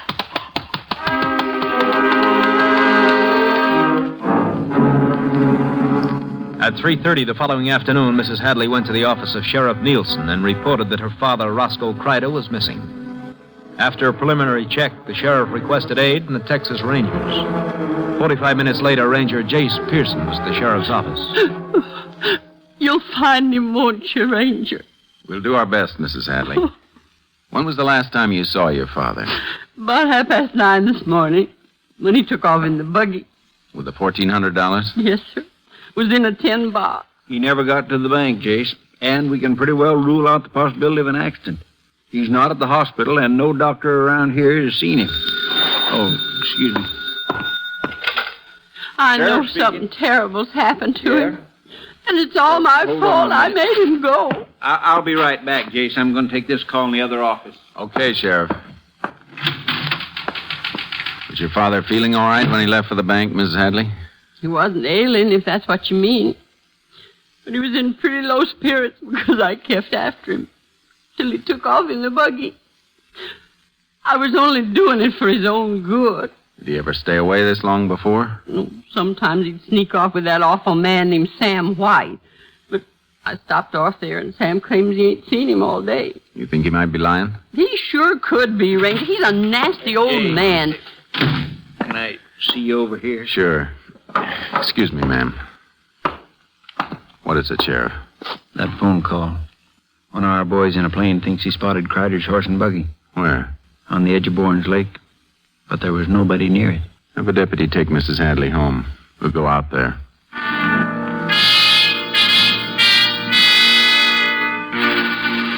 We drove out to the lake. The horse was grazing about 50 feet from the unhitched buggy.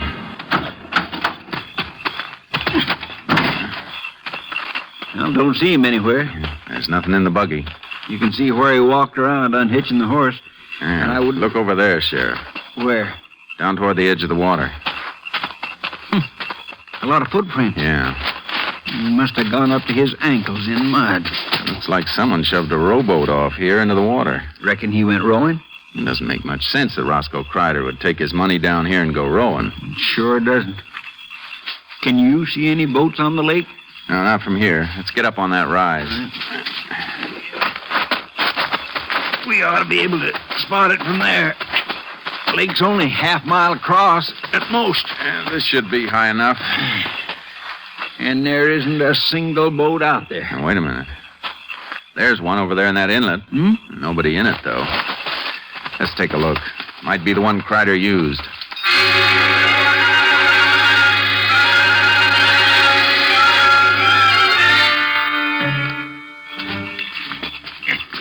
Fine place to leave a boat. Yeah.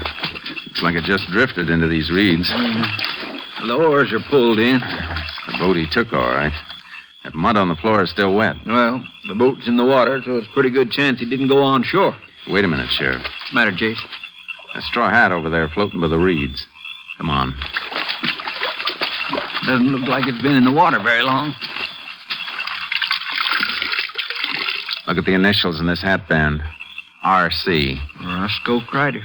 He must have committed suicide. Guess so. We better drag the lake.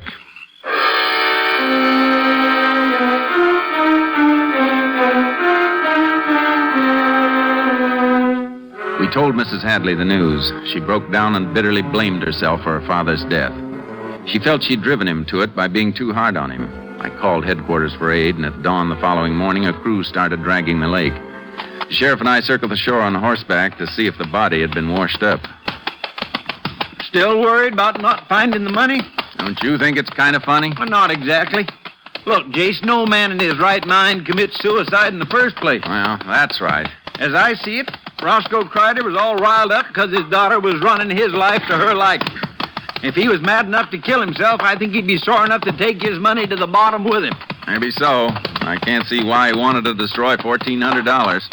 After all, Mrs. Hadley wasn't after his money. She was only trying to help him in her own way. I'm almost willing to bet we'll find that money on the end of a grappling hook. We'll see. Whoa, Charlie. Hold it, boy. See anything, Jace? No.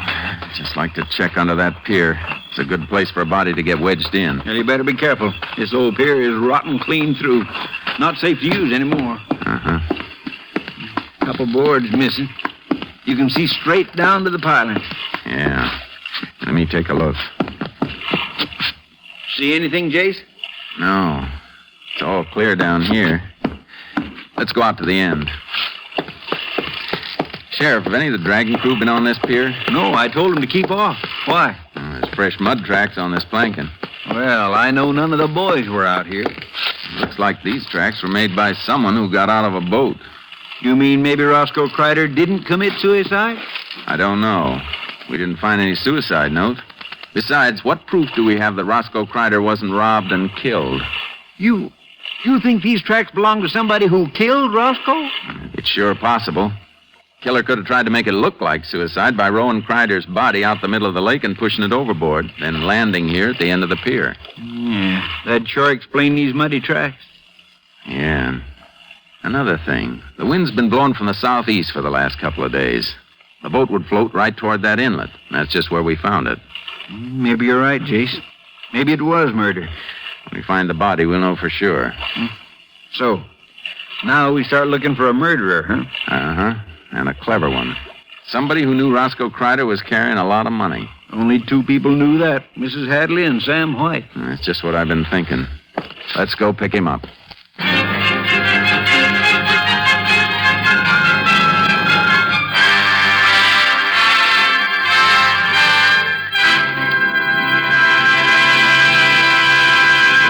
In just a moment, we will continue with Tales of the Texas Rangers, starring Joel McRae as Ranger Jace Pearson.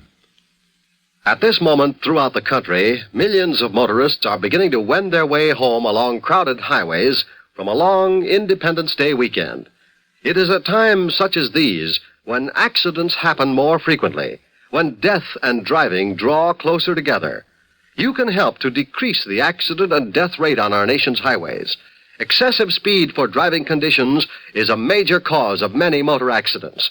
Control your speed at all times to keep within the safe speed, not just the legal limit. America's professional truck drivers are taught to drive ahead of themselves and to avoid accidents by seeing them threaten before they can happen. They know that careful driving keeps them from having accidents which may take lives. Speed is the number one killer on the highways. So drive carefully today on your way home from an enjoyable weekend, and tomorrow wherever you go in your car. Exercise caution, courtesy, and the golden rule, for the life you save may be your own. Now Act 2 of the Texas Rangers. We continue now with Tales of the Texas Rangers and our authentic story, The Boomerang.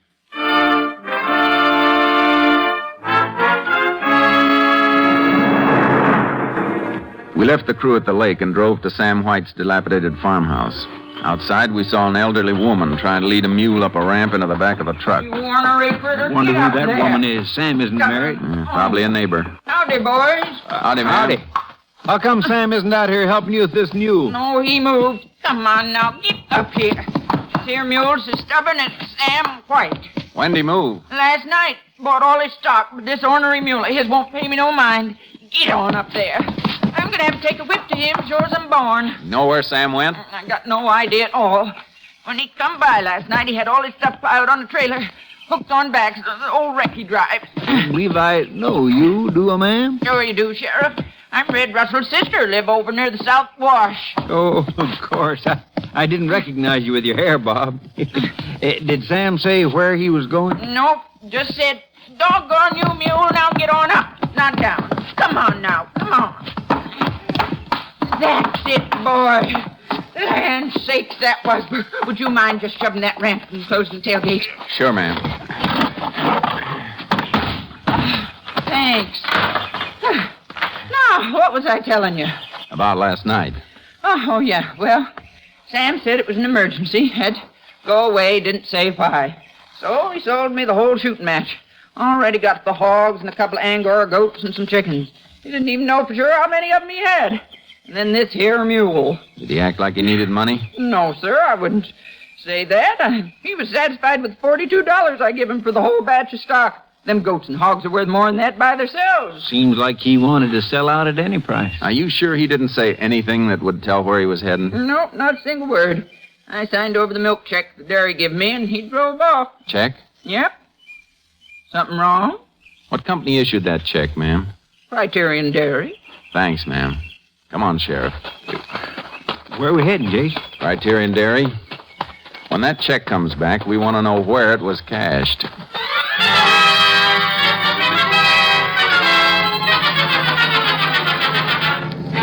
We went to the dairy company. They arranged with their bank to notify us when the canceled check came back. Meanwhile, we continued our search for Roscoe Cryder's body without success.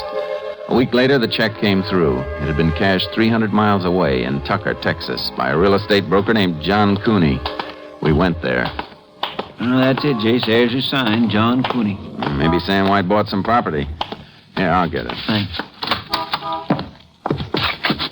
Morning, gentlemen. What can I do for you? You, Mr. Cooney? Yes, sir, I am. You remember cashing this check?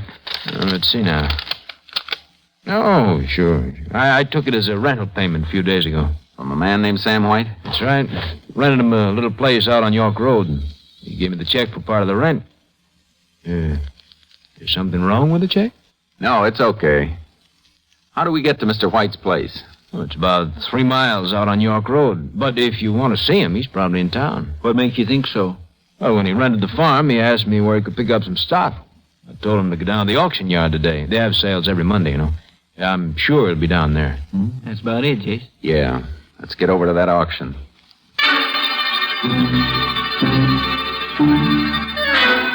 The auction was held out in the open. We moved around the edge of the crowd trying to spot Sam White. We're sure going to have a time finding him among all these people. I just hope he doesn't see us first and sneak out. Why don't we mix with the crowd and wander through it, Sheriff? Okay. Yeah. Could we get Excuse through me, here, please? Sam's a big man, Jace. Easy to...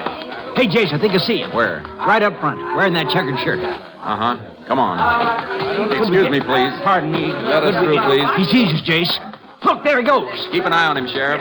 Would you let me through here, please? Please. Please, mister. Thank you. He's running past that pen full of hogs. Sam, hold it. He's making for the parking lot. Sam! Sam White! Hold it, White.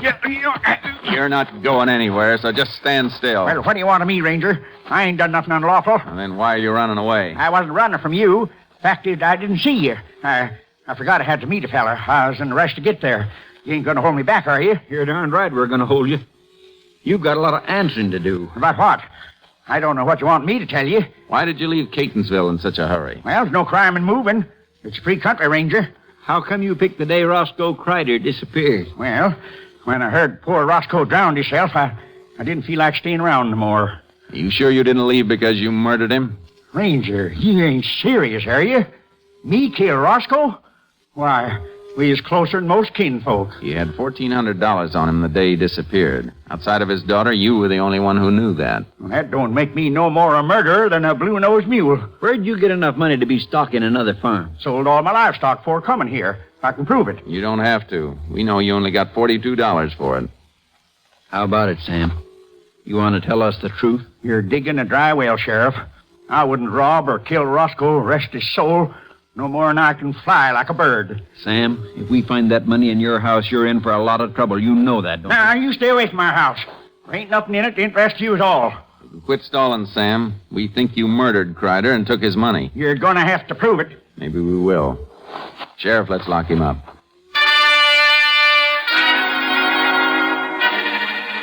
We turned Sam White over to the local constable. Then we got a search warrant from the magistrate and went out to the farm White had rented. Well, look at it, Jace. Hardly any difference between this shack and his last one. Yeah, I reckon he was going to use that money for other things. Door's locked. Let's try that window. It's open a couple inches. Good. Yeah, I'll go in first. You don't have to climb through. I'll open the door, Sheriff. Okay, Jace. He doesn't have much furniture in here. Shouldn't take us long to go through his stuff. Not many places in here to hide it. Let's try this closet. Some packages up on the shelf. A lot of old shoe boxes. Yeah, here's a tin box. The cover's really jammed on tight. Well, there it is. Neat little stack of bills. Mm-hmm. I reckon this cinches the case. It sure does. Let's show this to Sam White.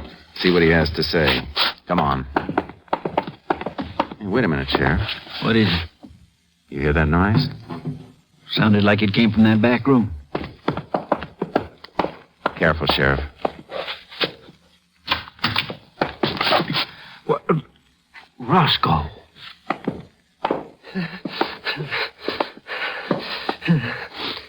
What are you doing here, Mr. Cryder? Please don't take me away. I don't want to go back home. Are you all right? Ethel sent you to bring me back, didn't she? Please tell her you couldn't find me. Nobody sent us, Mr. Cryder. We thought you were dead. Well, that's what I wanted you to think. Ain't there some way you can forget you seen me? How about telling us what this is all about? You promise I can stay here? You're an adult. You got a right to do anything you want. Yeah, my daughter don't think so. Everything I done was wrong. I couldn't smoke in the house. I had to eat only what she liked. I had to go to bed when she had company. Treated me just like a kid. Well, you had money. Why didn't you move out? I did. I moved in with Sam once. Ethel come after me and made me go back home. I mean, she took me by the arm and she dragged me. She said my place was with her. You didn't have to pretend you were dead. There must have been some other way. Oh, I don't know, Ranger. Ethel would never give up on me unless I was dead. I ain't never going back. Did Sam talk you into that fake suicide? Yeah. You sure he didn't do it just to get more of your money? Oh, no, Ranger. Why, Sam always pays back what he owes me. And the only money I spend now is for my own keep. I see. Mr. Cryder, you know your daughter has to be told you're alive. No. It'd just be the same thing all over again. Nagging me and bawling me out. Please don't tell her. We have to, Roscoe. She filed a missing persons report. She has to know you're alive. Well, do you have to tell her where I am? That part's up to you. Well, then I don't want her to know. She's been miserable blaming herself for your suicide. She don't care. She does, Mr. Cryder. She does care. She thought she was doing the right thing for you. She knows now she was wrong. Yeah, not Ethel. She'd never own up to being wrong about anything. If you could see her now, you'd know how sorry she is for the way she treated you. I wish I could believe that. It'd make me feel a lot happier. You give us a chance to prove it? Well, maybe. But how? You leave that up to us.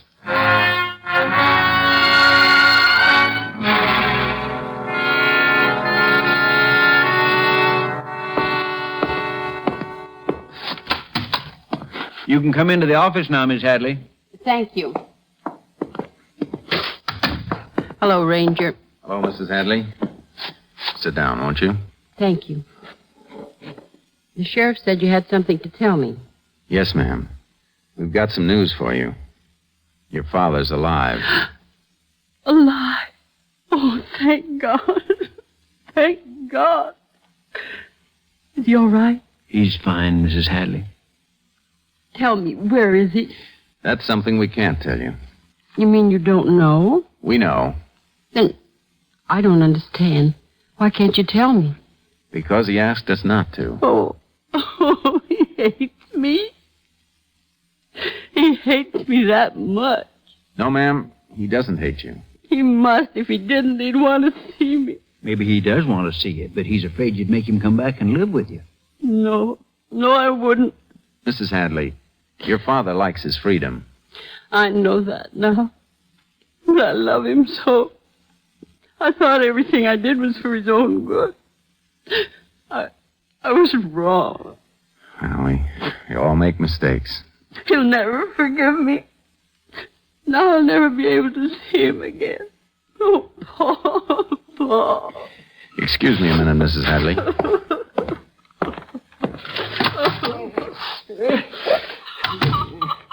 Did you hear what she said, Mr. Cryder? Yes, I heard.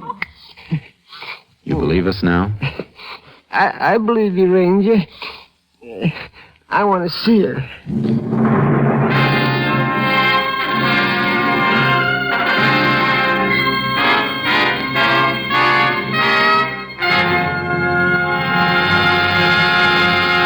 In just a moment, we will tell you the results of the case you have just heard. Tomorrow, the Republican convention begins in Chicago. Gathered in this convention city are more than 300 employees of NBC, all completing last-minute details, so that tomorrow morning you will hear the best convention coverage. Yes, as in every election year since 1928, NBC will be the leader in convention news coverage in 1952. Top news reporters, men like H.V. Kaltenborn, John Cameron Swayze, Morgan Beatty, W.W. Chaplin, and a dozen more will be on a round-the-clock basis to bring you all the convention news when and as it happens. Through the facilities of the National Broadcasting Company, you will travel throughout Chicago to hotel headquarters, special meeting places, the convention hall itself, and to NBC's special studios built just for giving you top convention coverage. No other network offers you a better way to attend the Republican convention. Hear every exciting moment on this station of the NBC radio network. Now, the conclusion of Tales of the Texas Rangers.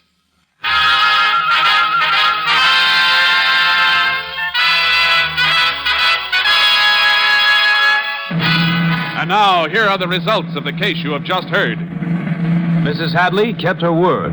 Her father continued living quietly with Sam White on their rented farm. Until his death 7 years later, Roscoe Cryder made periodic visits to his daughter in Catonsville. And here again is the star of our show, Joel McRae. Folks, today is a red letter day for Tales of the Texas Rangers. It marks our second anniversary on the radio. And as we go into the beginning of the third year, we want to tell you listeners how much we've appreciated your letters and wonderful comments. Most of you know that it takes a lot of work to put on a show of this type.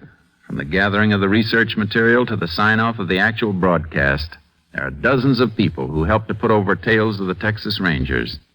To the Ranger Force, and to all our wonderful friends at the Department of Public Safety, to Captain Gonzalez, to the staff at NBC, and to the local stations that make up this great network, we say thanks ever so much. And to you, the listeners, our grateful appreciation. We hope we'll be with you for a long time to come. And we hope you feel that way, too. Good night, folks, and thanks. See you next week. Next week, Joel McRae in another authentic reenactment of a case from the files of the Texas Rangers.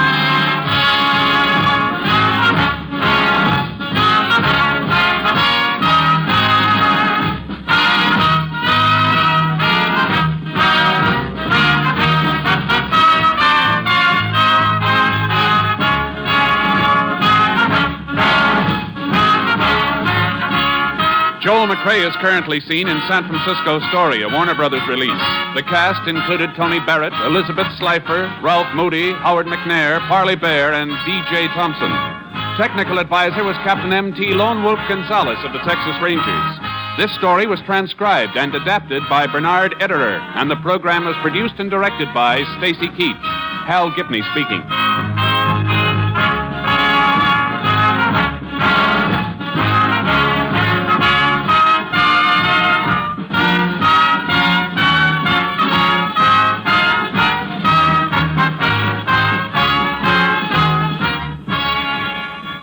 73 years ago, July 6, 1952, Tales of the Texas Rangers on Classic Radio Theater with Wyatt Cox. Visit our webpage to support this podcast. That's over at classicradio.stream.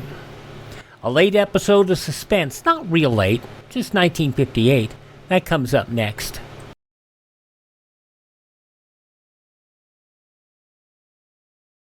During a national emergency, you may have to be your own fireman. Take the first step now. Remove all fire hazards in your home. Eliminate clutter. Store flammables in a safe place.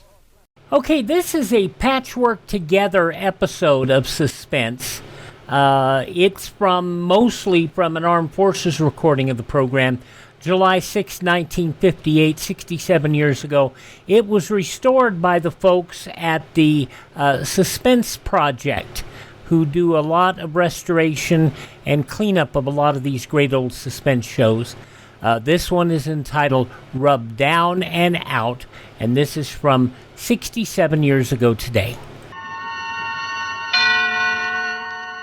Suspense. And the producer of radio's outstanding theater of thrills, the master of mystery and adventure, William N. Robeson.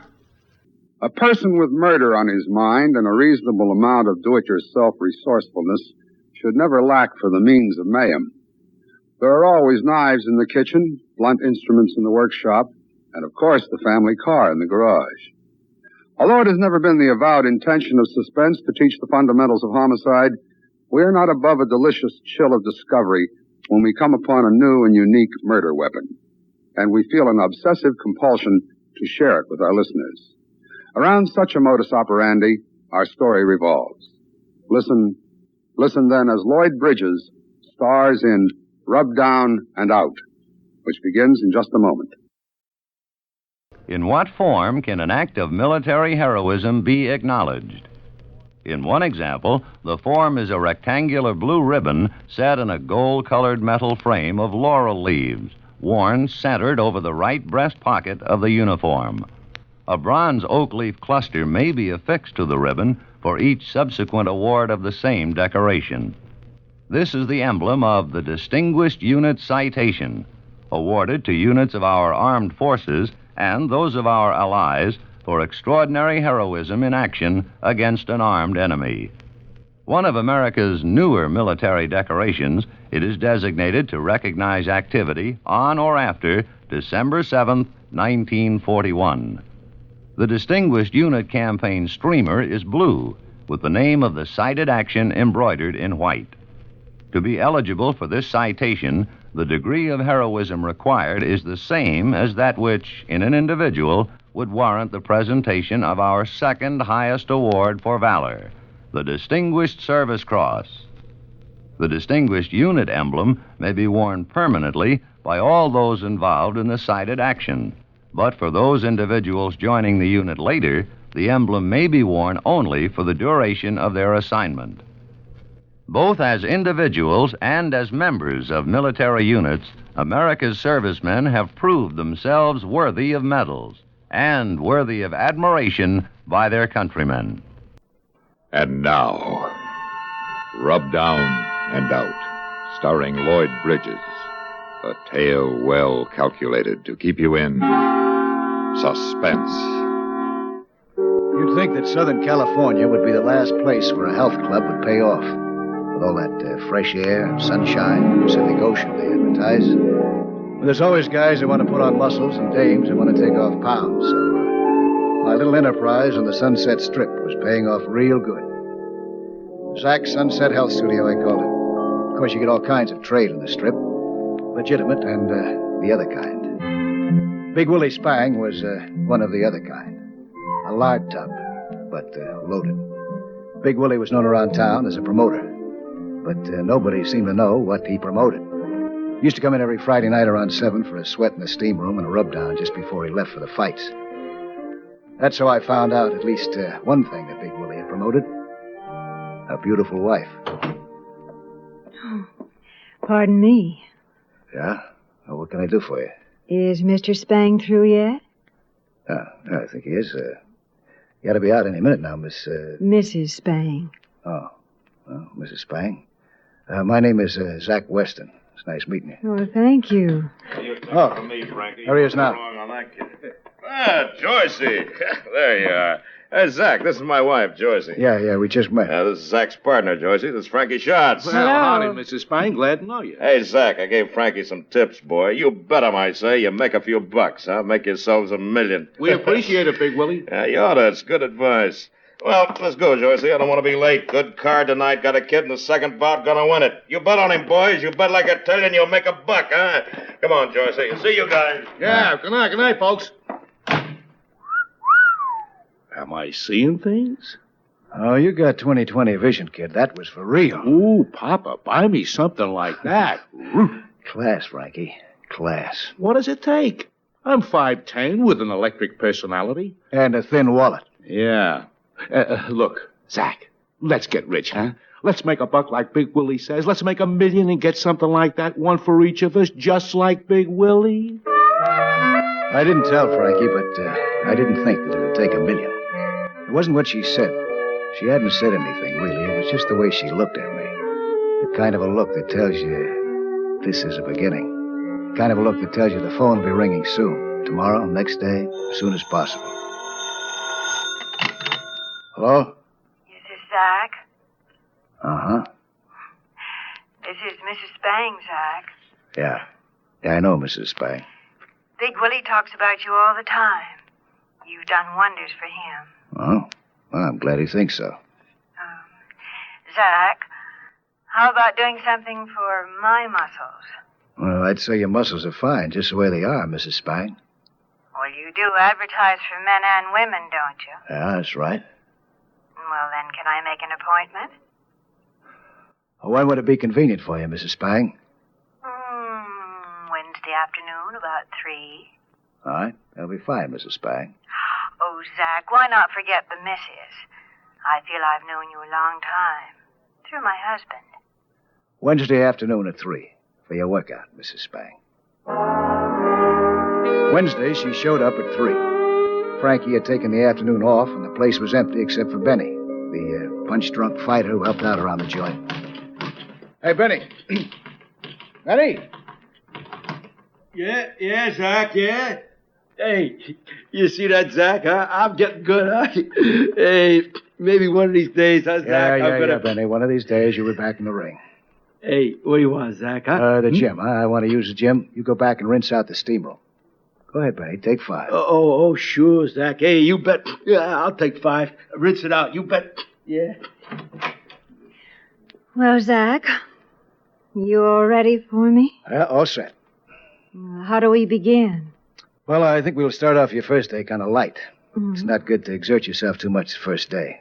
Let's try this horse first, huh? Can you get up on it? Oh, sure, with a little help. Here, use my hands for a step. Okay. Oh, I'm falling. The kiss wasn't soft. It was hard and demanding. It was a kiss that yelled hunger. She held on to me like she was fighting for her life. Finally, I broke away from her, and she looked up at me as if she were really surprised. Is that a regular part of the course? That's a part of it you bought, isn't it? What else can you teach me? Mrs. Spang, I've suddenly noticed that your muscles are in good condition. They're fine. We can't do a thing for you. All right. Send me a bill. No, you're not satisfied. My clients never pay when they're not satisfied. Thursday went by, then Friday. Finally, Saturday afternoon, she called. Big Willie was out of town for a few days, she said. At 7, she picked me up at the joint in her red convertible, and a little after 8, we were eating lobster in a quiet place on the beach near Malibu. What is it, Zach? What's what? What is it about you? What is it with the way you look at me and the way I look at you? It's a fire, Joyce. A fire that never should have been started. Well, how do we put it out? I don't think we do.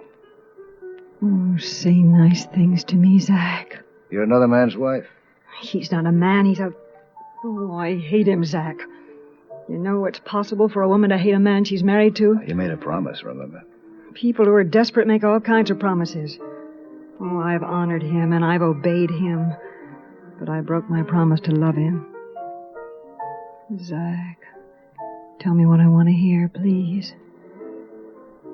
You want me to say I love you? I love you. Wrong? Of course it was wrong. But a thing like this doesn't end in just one night. There were other nights when Willie had to leave town because of the boys from back east. We found ourselves taking long drives along the coast. Then when the heat was off and he came back, we couldn't see each other. I was like a caged animal waiting. I couldn't call her when he was in town. She had to call me.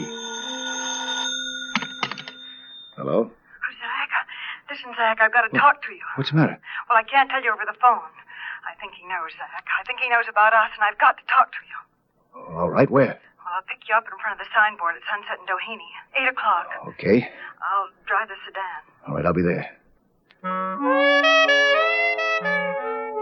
8 o'clock came fast. I planted myself in front of the signboard and waited. A little after 8, the big sedan pulled up next to the curb. I walked over. Hey, Weston. What is this? Get in the car before I blow your head off.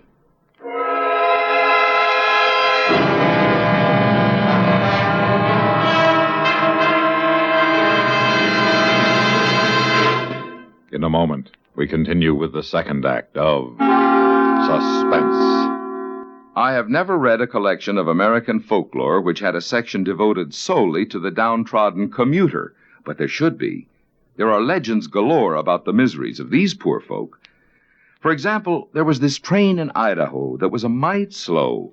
Once an impatient passenger asked the conductor why the train had stopped.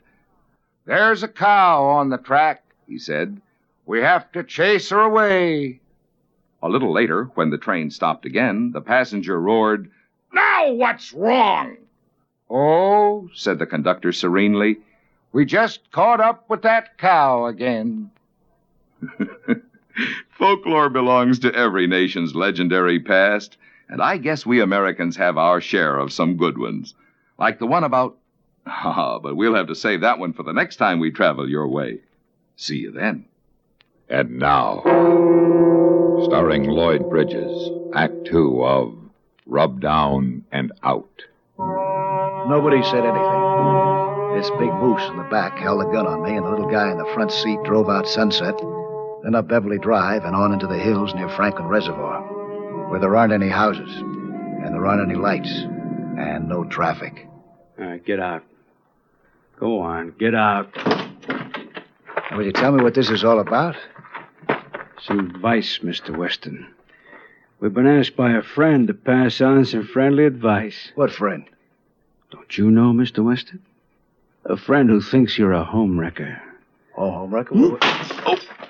Oh, you have very bad manners, Mr. Weston. But you know it's impolite to interrupt while I'm giving you such important advice, Mr. Weston. Wait. Just... My friend Henry here, he hates homewreckers too, don't you, Henry? Yeah, I sure do. Oh!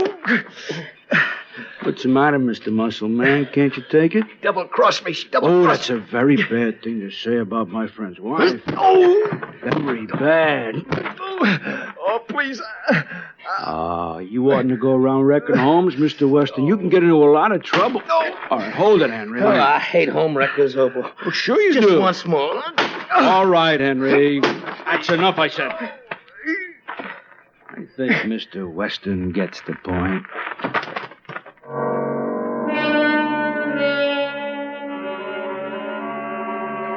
You can get over cuts and bruises and internal injuries. But can you get over a double-crossing dame? Well, you can bet that I was going to try. The next night was Friday, and Big Willie came in on the dot of 7. He got his steam and his rub-down and left, acting just the same as he always had. I'd have thought that I'd dreamt it all up, except for my split lip and the mouse under my eye. Then the phone rang, and I was sure that it had happened. Hello? Zach? Oh, Zach, baby, what did they do to you? Oh, what do you care? Oh, Zach, honey, baby, darling, listen to me. He made me do it. Yeah? You think it was me, don't you? Oh, what am I supposed to think? No, it was him, Zach. He made me call you. There was nothing I could do. He was acting so crazy. Well, I can't say that I blame him. This whole thing was wrong from the beginning. Never should have happened. Oh, Zach, darling, that isn't true. We've done nothing wrong. We haven't. Oh, no, darling, because I love you. Did you hear me, Zach? Yeah. Yeah, I heard you. I've got to see you, darling. I've got to see you tonight. Now, what happens tonight? If I get the rest of my teeth kicked in? Oh, Zach, darling, you've got to believe me. I just can't go on living with him any longer. All right, Joyce. Pick me up at sunset in La Cienega. There was no use. I couldn't get away from her. Just the sound of her voice, and I was a goner. I told her that. Parked on the Palisades, looking out over the moonlit ocean. I just can't stand him, Zach. I can't stand him a minute longer. He was in tonight, same as usual. Sure. He'll keep coming back. Why? He hates my guts. He gets us kicked that way. He's making fun of you, Zach. He scared you, and he wants to keep on scaring you. Well, I don't scare easy. He hates you. Do you hate him? You know I do. Enough to kill him? What?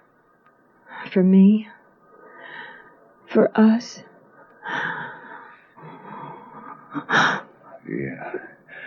Yeah. When? When will you kill him? Oh, Joyce. How can I do a thing like that? Make it look like an accident. Like an accident? Uh-huh. Oh, baby, look, I don't know. Now, let me think about it, huh? Maybe I can figure out something. Oh, Zach. Oh, baby, what would have happened to me if I hadn't found you?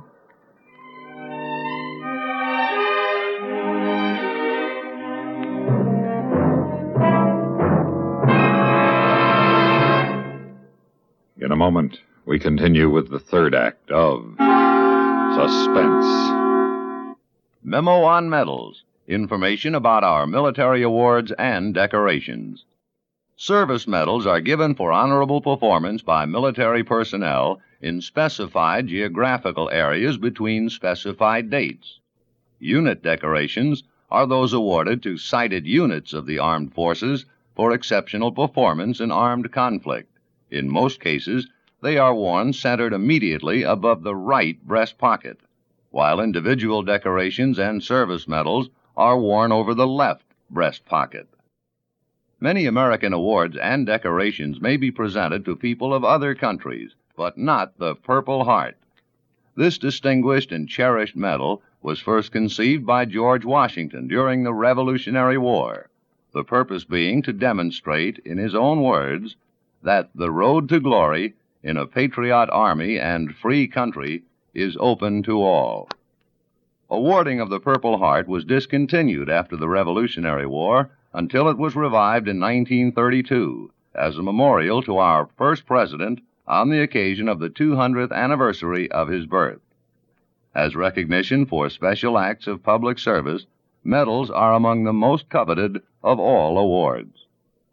And now, starring Lloyd Bridges, Act 3 of Rub Down and Out. What are you going to do? Well, abroad like that, you do anything. Only murder is something that you don't commit every day of the week. It takes a little thought, a little planning. And I was an amateur. And one night, I got the answer in a hot flash. I was sitting all alone in the steam room after hours trying to figure out a way to kill Big Willie when I suddenly realized that it was hot. Too hot. The steam burned my nostrils, and I was so weak that I hardly made the door. Benny. Yeah? Hey, Benny. Yeah? Hey, were you monkeying with that steam valve? Oh, yeah. I turned on full to rinse the room down. Oh, boy, you nearly cooked me. Cooked me?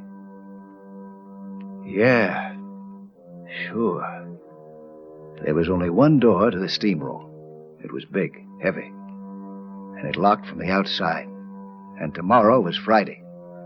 Big Willie's night for a steam bath. The next morning, Joyce called. I knew she would. She called every day now with the same question. You got an idea yet? Yes, I have, honey. At last. What is it? I'll tell you when I see you after the inquest. Now, you're sure it'll work. It can't miss. Are you scared? Not with you in my corner, baby. Well, that's where I'm going to be, honey, from now on. Scared? Yeah, sure I was scared. I wasn't going to let on. There were a lot of things that could louse it up. But as the day dragged on, everything worked out my way. Frankie had a dinner date, so he was leaving early. Benny wanted to go to the fights. Finally, I had only one last worry. Maybe Big Willie wouldn't show up at all. But he did, right on the dot of 7. I told him that Benny would take care of him. He grunted at me and showed me his cigar-stained teeth. 20 minutes passed, and I heard Benny in the locker room. Big Willie was taking his steam bath. Benny? Yeah? I'll go take care of Big Willie. You take off, kid, huh? Go to the fights? Yeah? Hey, thanks, Doc. Thanks. Then I walked across the gym and stepped up into the steam room. Big Willie was sitting on the tile ramp, a big towel wrapped around his middle. How you doing, Willie? Oh, we're not speaking, huh? I got nothing to say to you. Well, I got plenty to say to you. Now, sit down. Hey, what do you think you're pushing around? Shut up and listen. Maybe you got a short memory. Maybe you forgot what happened to you the other night. I remember. Are you sucking around for some more of the same? You know, Big Willie, you don't look so hot, all wrapped up in a wet towel. No wonder she hates your guts. I'm getting out of here. I don't have to listen to You this. ain't going anywhere, Big Willie, ever again. This is your last stop. Benny! Benny! Won't do any good, Willie. There's nobody out there. Just you and me. You got nobody to back you up now. And I don't need anybody. How you like that, Willie, huh? Why, you... Willie! You're out of condition, fat man. Oh, wait a minute. Now, wait a minute, Doc. Let me tell you something. Yeah, well, make it fast. You ain't the first. What do you mean? With her. And you won't be the last, either. With that, you get another one. No, listen. Listen, I tell you, she ain't worth it. But if you want her, you can have her. Yeah, well, that's really generous of you, Willie. But you won't keep her long. Well, you are a rat, aren't you? A dirty, miserable rat. No. No, please, no more. No more. You can take your steam bath now, Willie. A nice long one. In private. Hey, what the...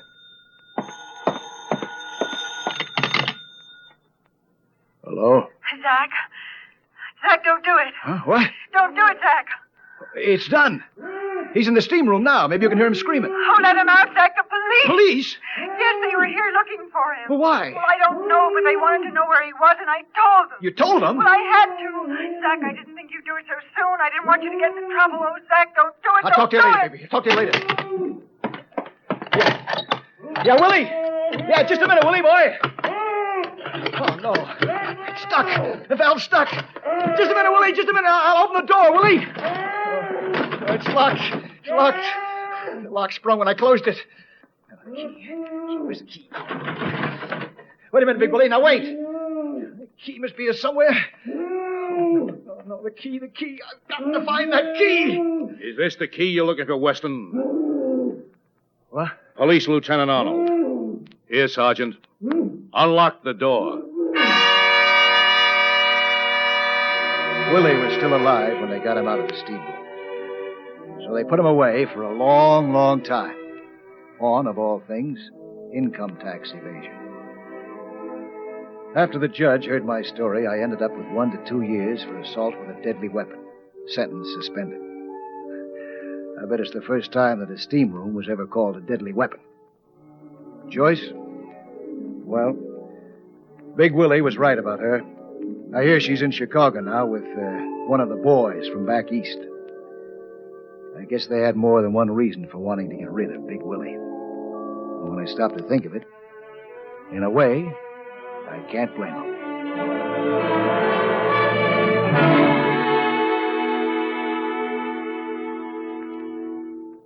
Suspense, in which Lloyd Bridges starred in William N. Robeson's production of Rub Down and Out by Richard George Pedicini.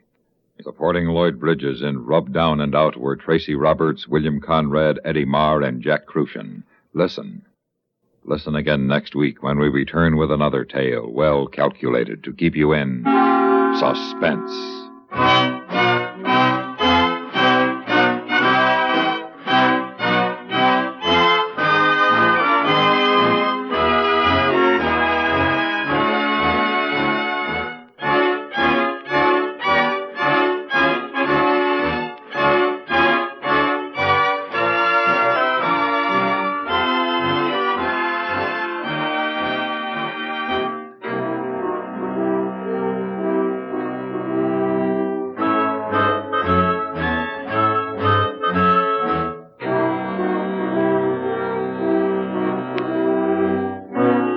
This is the United States Armed Forces Radio and Television Service.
The story about this episode of Suspense, this was a badly damaged disc that there were other copies floating around on. And what they did is they took pieces of other episodes and were able to patch it all together to give us an authentic recreation of this particular episode of Suspense. 67 years ago today, Lloyd Bridges starring in Rubbed Down and Out, July 6, 1958. You can learn more about the people who are preserving the history of suspense at suspenseproject.blogspot.com. suspenseproject.blogspot.com. We wrap up today's edition of Classic Radio Theater with Wyatt Cox by bringing you an episode of Blum and Abner.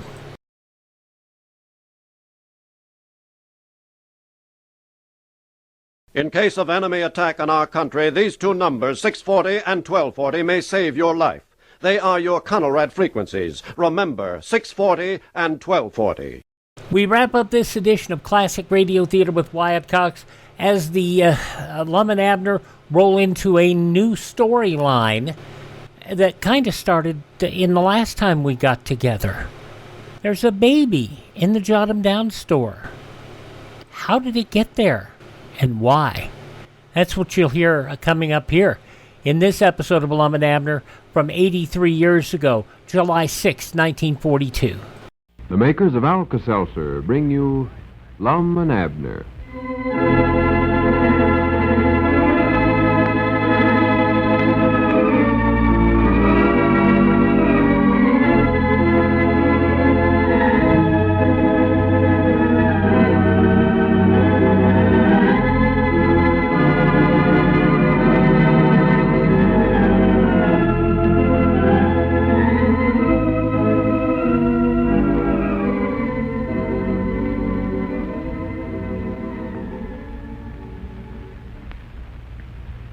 Well, sir, folks, another weekend has come and gone, and millions of us are back at work again.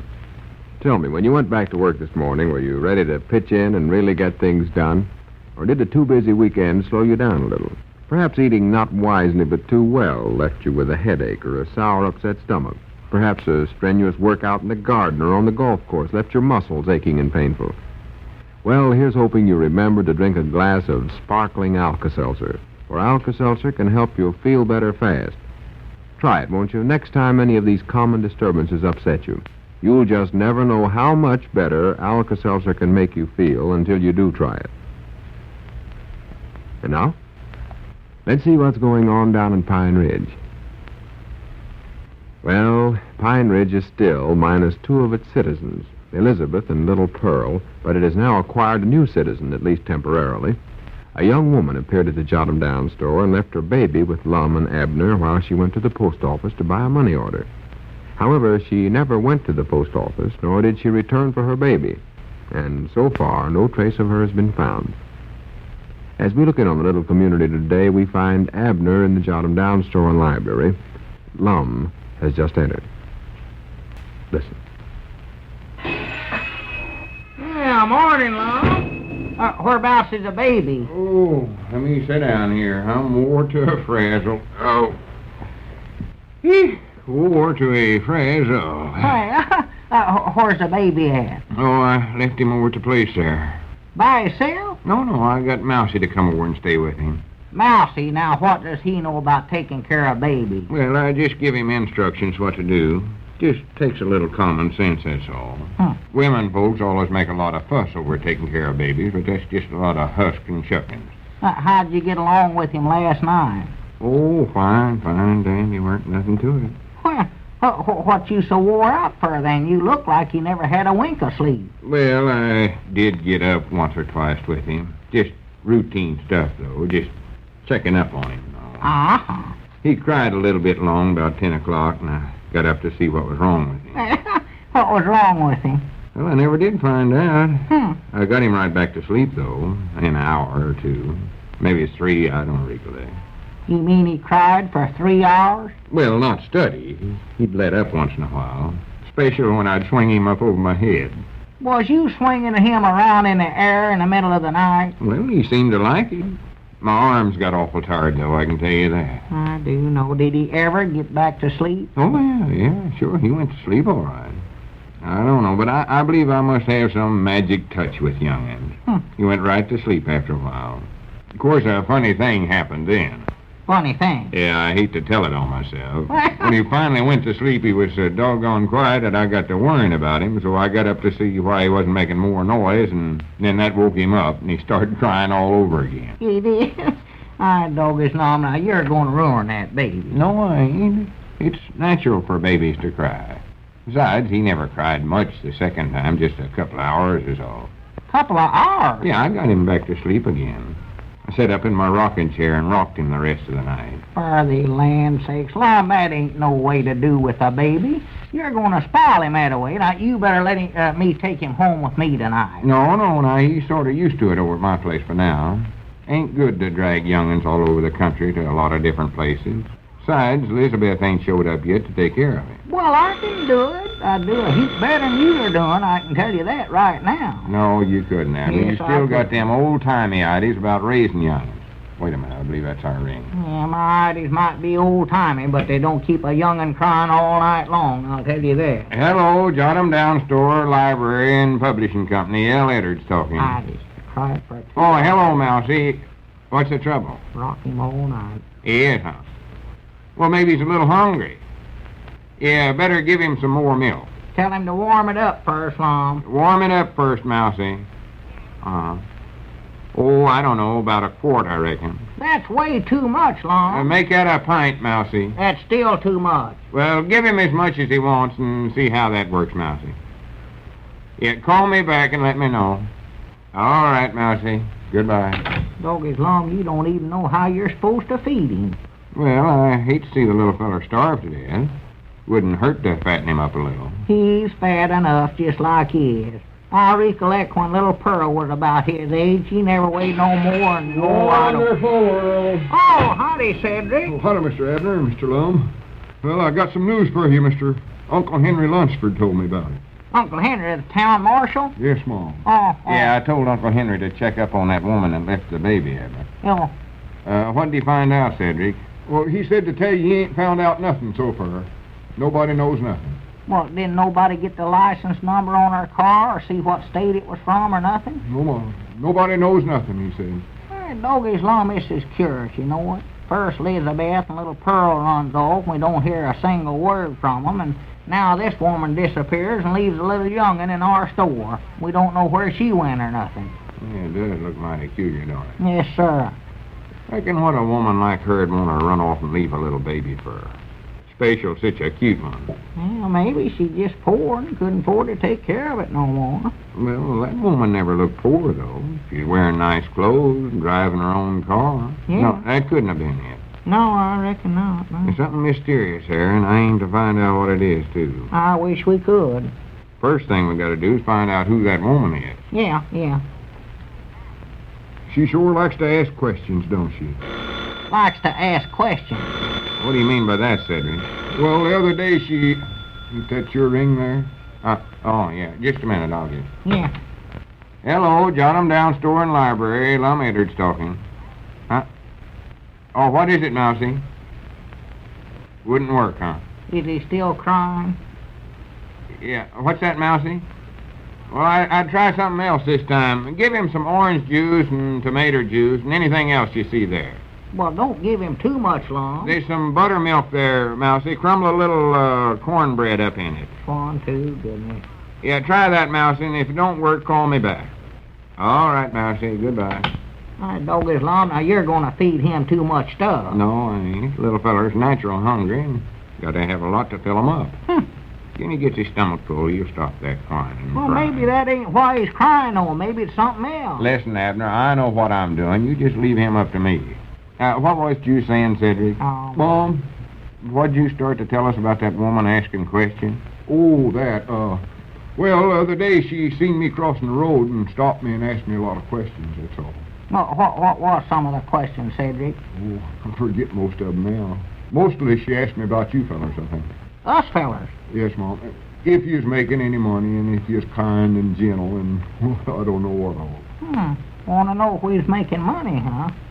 Doggy's Lum, you don't reckon she's one of them what do you call them, blackmailers? No, I don't believe so, Abner. She never looked like that kind. No, nice-looking woman. Fact is, she looked like an awful nice lady. Yeah. Her voice sounded awful mysterious now that I think about it. Well, I believe it did anyway. Oh, you're just imagining that, Abner. Did you say she wanted to know if we was kind and gentle, Cedric? Yes, Mom, and generous, and whereabouts you lived at, and how you lived, and if you helped other folks, and a bunch of other stuff. Well, yes. That sort of looks like she is definite aiming on leaving the baby with us when she come in here, don't it? Yeah. Else she wouldn't ever have bothered to find out all that stuff about her. Why, no. She asked whereabouts your store was at, too, and where the post office was at. Recollect that now. Did she ask that, Cedric? Yes, Mom. Well, that shows she ain't a very smart woman right there, Lum, 'cause she got that all mixed up when she come in here. She thought this was a post office. No, she didn't, Abner. I see through the whole thing now. She just used that as an excuse to get us to hold the baby for her. She did, huh? Well, she said she wanted to get a money order, but Dick said he never sold her none. She never even asked for one. No, I know that. No. Just jumped in her car and got out of town as fast as she could. Yeah. Dick seen her leave. But, of course, he never knowed nothing about the baby, or he could have run out there and stopped her. Wait a minute, I believe I've got the phone again. Oh, but I wish he had her stopped her. I know that. Hello, John. Is that you again, Mousie? I'm taking care of the poor little fella. Orange juice and tomato juice never work neither, huh? Is he crying as loud as ever? Poor little fella. Huh. Well, maybe he needs some solid food. Look in the icebox, Mousie, and you'll find some pancakes left over from breakfast. Give him a couple or three of them. Now, Lum, don't give him pancakes. And put some sorghum molasses on them. That'll make them taste good. Lum, you're going to kill him, sure as a word. What is in the kitchen safe there, Mousie? Oh, yeah. Well, give him one of them fried eggs and a cold pork chop. Oh, my. Yeah, see how that works, Mousie, and then call me back. All right, Mousie. Goodbye. You don't realize what you're doing now, Lum. I know what I'm doing. He needs that solid food. I know I'd be crying, too, if all I got to eat was milk and orange juice. Oh. What else did she ask you, Cedric? Oh, I don't recollect nothing else, I don't believe. Well, anyways, we know now that it wasn't no accident that she left the baby with us. No. We know she done it on a purpose. But what that purpose is, I can't figure out. Well, now, what are we going to do about the baby, Lum? Well, there's just one thing to do, and that's turn him over to the police. Police? Well, he ain't stole nothing, has he? Oh, this might be a kidnapping case for all we know. Oh, he's too little to kidnap that woman, Lum. I think we'll wait another day before we do it, though. We'll wait till tomorrow, and then if the woman ain't come back, why, we'll carry the baby into the county seat. Yeah, if he lasts that long, the way you're taking care of him. Listen, Abner, don't you worry about what I'm doing. I'm a sort of a natural-born expert. Well, if anything happens, just recollect that I was the one. Just a minute, that's our ring. Oh, my. Hello, John. Oh, hello, Mousie. I hate to hear this. He did, huh? Well, what all did you give him? Poor little fella. Oh, my. The pork chop done it, huh? Oh, me. Oh, my goodness. Was there plenty of sorghum on it? Well, much obliged for letting me know right away, Mousie. Yeah, I'll drop over there at lunchtime. All right, Mousie. Goodbye. Is he awful sick, Lum? Is he having convulsions or anything? No, he's fine. Fine? Yeah. One pancake and one pork chop, and he stopped crying. Oh. Now he's as happy as a kitten. Mousie says he crawled over under the stove and went sound asleep. Doggies, that's going too far. Feeding a young'un cold pork chops and pancakes and then letting him crawl under the stove to sleep. Now, what would that woman think of you treating her baby that way, Lum? Baby? I ain't talking about the baby. Huh? He's been sound asleep all morning. It's that little pup I got for him to play with that's giving Mousie the trouble. You know, friends, it's really a downright shame that vitamin hunger doesn't give us that gnawing, empty feeling that ordinary hunger does. For if it did, we probably wouldn't find, as recent surveys indicate, that the average American diet does not furnish enough vitamins and is particularly lacking in B vitamins. And to make matters worse, these B-complex vitamins are especially important these days when we're all working harder, taxing nerves and digestion, and using up energy as never before. And, too, the B vitamins are not readily stored by the body, and so we should make sure that our supply is replenished regularly. All the more reason, then, that you should start taking one-a-day brand vitamin B-complex tablets. Now, that's an easy, economical way to be sure that you get your minimum daily requirements of the B-complex vitamins, whose requirements have been established. For one tablet a day is all you need, and one tablet a day is all you take. Think of that for convenience. Think of its economy. So why run the risk of a B-complex vitamin deficiency? Why take 3 or 4 or more tablets or capsules a day when one-a-day brand vitamin B-complex tablet each day will do the job? It guards your body against vitamin B deficiency at the very reasonable cost of only 25 or 26 cents a week, depending on the size you buy. Remember, for real convenience and economy, ask your druggist for and insist on one-a-day brand vitamin B complex tablets.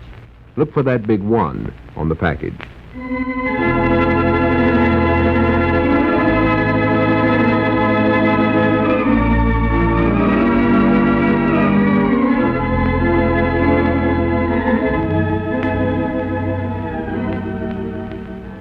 Oh, my goodness.